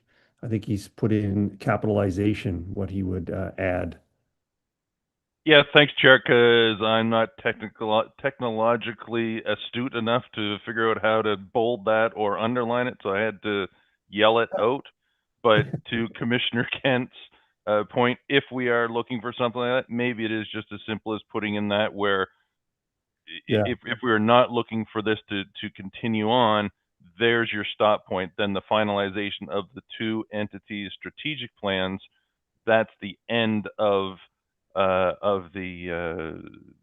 pilot program, so that the pilot doesn't continue on, still gives the opportunity later on. Excellent. I did add the word normalized too, if they were still. Oh, shoot. Sorry, my fault. Yes, that's right. So jointly produce normalized police performance metrics. And so I'd encourage everyone to use hands, because I can't necessarily see comments in the chat, but I see here that Commissioner Akindoju, he's potentially just stepped away for a brief moment. Oh, I see. Okay. He'll be back certainly. Yeah. So are we able, Madam Clerk, or Mr. Clerk, to put that up on the screen in totality? So Chair O'Malley, before I finalize the wording of the motion, because I do have the wording that Chris provided in the chat, but just if you could clarify what you meant by normalization and where should it be in the motion? I think it should go right where halfway down it says jointly produce. I think it should say jointly produce normalized police performance metrics. Jointly produce normalized police performance metrics? Yeah. And there's all this in number one? Sorry, Vice Chair Kent. Is all of this for number one? Two, I mean, number two? Number two, yes. Yeah, so yeah. So shortly. I think, given, Mr. Chair, if you don't mind, Vice Chair, just offering a little bit of a suggestion here, Commissioner Yakandoju needs a moment. I'm sure he wants to participate in this vote. I think we need to give the clerk as well a bit of a moment to get this put together so she can put it on the screen. So we have it in totality, the 1, 2, and 3 motion that we would vote on. So if we could just take a moment to allow that to happen, maybe 5 minutes, and then maybe Commissioner Akindoju will be back. Absolutely. While we wait his return, perhaps we could go to Commissioner Bezic-Escamlar if he has a comment or additional question. Thanks, Chair. I just want to go back to what Josh had mentioned, that one thing that we could look at is assaults on police officers. You know, it speaks to officer safety, speaks to morale and retention. As you were saying it, I quickly Googled to see if that data were tracked on a kind of regular basis in other forces. I couldn't actually find all that much. But I do think that that is something, maybe this is where the chiefs or the chief superintendent can chime in. Is that something that is also feasible to look at? You know, we don't want to add to the burden unnecessarily. If that is a metric that will add to our understanding, besides what Josh had already proposed as data to look at, be interested in your taking that over. Yeah, I guess easy. Sorry. Go ahead, John. Oh, sorry. Very easily trackable Okay. for us. It's all done, police. Yeah. Chief McLean, did you want to add? Yeah, it would be so. Obviously, assault police is a code within the Versadex calls and the CCJS in terms of it. You just have to be mindful in terms of what level we want the information from, in terms of, because it has to be something that's more automated, not getting into reading every call. Yeah. Obviously, that would be. Yeah. That will give you at least some sort of litmus test, I guess, around what's reported. Yeah. No, I would definitely hope that all of this data can be automated. If it can't be automated, I would encourage you to come back and identify where the challenges are, so that we can either potentially adjust if need be. And it's my understanding that some of the Polis are actually looking at this. So, right. So it looks like it's doable. Okay. Commissioner Kent, did you? Yeah. Go ahead. I have a question around process here. I think we also need our legal counsel or our clerk to give us this.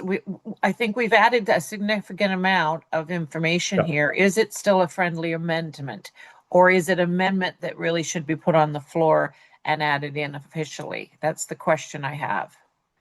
So Commissioner Kent, I would say that essentially we're looking at 2 friendly amendments, one to do with the length of the timeline for the pilot, and the second one being Chair O'Malley's request to qualify the police performance metrics as normalized.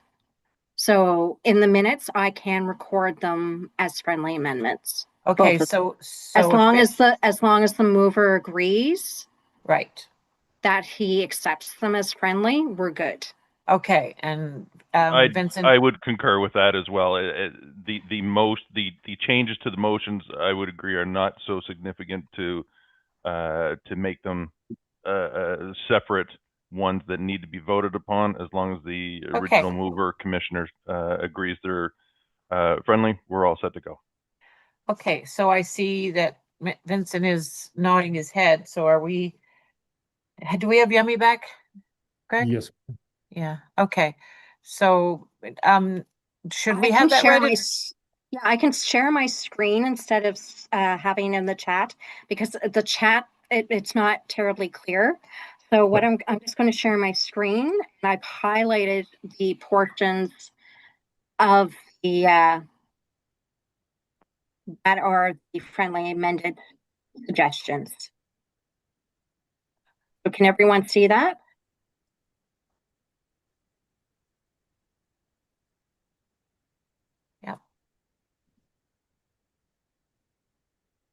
I'm going to call the question if we don't see anyone else debating after this.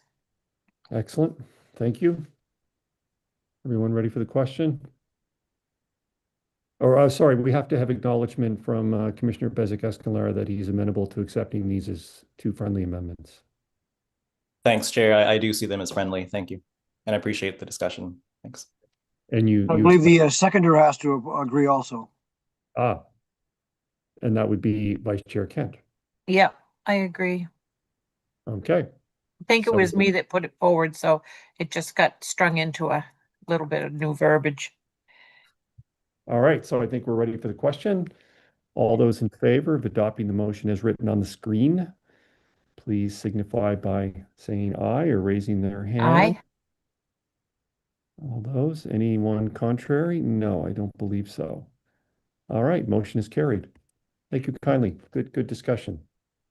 All right, we are moving on to section 11. No motions. Are there additional motions, Madam Clerk? Chair O'Malley, there's no further motions. Okay, and no added items? That is correct. No added items. I'll The move. next item is item number 13. It's to moving camera. We'll need a seconder for that. I would like to note that that is not through this Zoom meeting. You'll have a parallel appointment in your calendars, which is the Teams meeting. So you would exit out, drop this meeting, and you would join through the Teams meeting. Madam Chair, you're going to give me 2 minutes to join.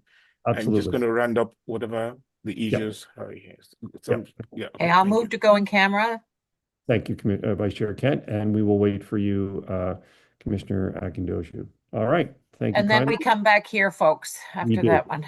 Yeah. And I need a okay. seconder for moving in camera, please. Okay, my apologies. Thank you, Commissioner Carter. Or Commissioner Hayes. See, you guys knew all the rules. I didn't know all the rules. I'm still learning. Thank you kindly for that. Keeping me straight. All right, we'll see everybody in 2 minutes. Okay.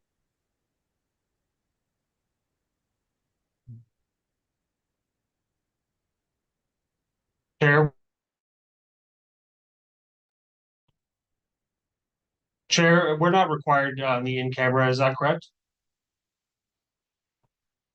Sorry, you're muted, sir.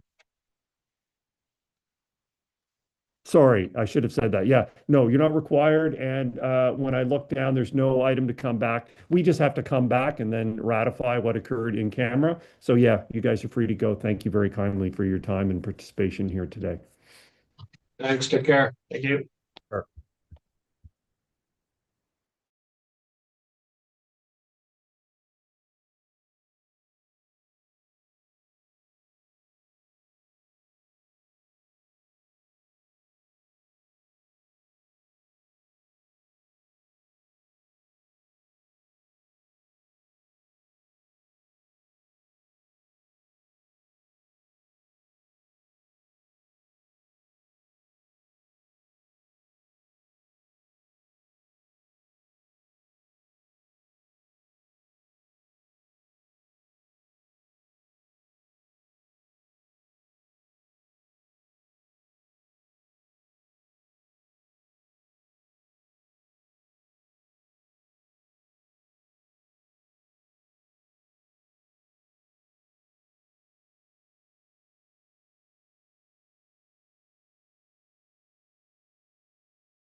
Madam Clerk, do we have everybody back? We have Commissioner Mancini, Kent, Bezic-Escalard.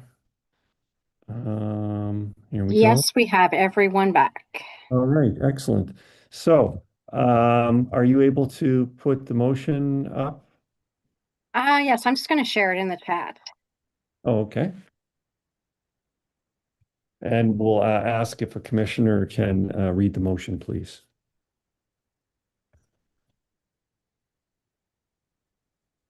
Would one of the commissioners like to introduce the motion? Yeah, I will. Thank you, Vice Chair Kenton. I'll move that the Board of Police Commissioner for Halifax Regional Municipality, 1, adopt the direction provided in camera, in private, and 2, direct the private and confidential reports dated January 28, 2026, and February 2nd, 2026 be maintained private and confidential. Thank you, Vice Chair Kent. Is there a seconder for that motion, please? Thank you, Commissioner Hinch. Question. All those in favor? Aye. Aye. Motion carried. Can we have, is there any notices of motion? No notices of motion? Okay. Date of the next meeting, unless heard otherwise, and of note is a reserve date, February 23rd. So that relates if the budget comes back from council to the board for re-examination. And that would only be HRP's budget, not the HRD's budget. So item number 16, adjournment. Can I call for a mover, please? I move. The hands were jumping. Thank you kindly, Commissioner Akindoju. We just need a mover. We don't need a seconder, correct? That is correct, Chair. Okay. Thank you kindly. All right, everybody have a lovely end of their day. Thank you. Take care. Good night.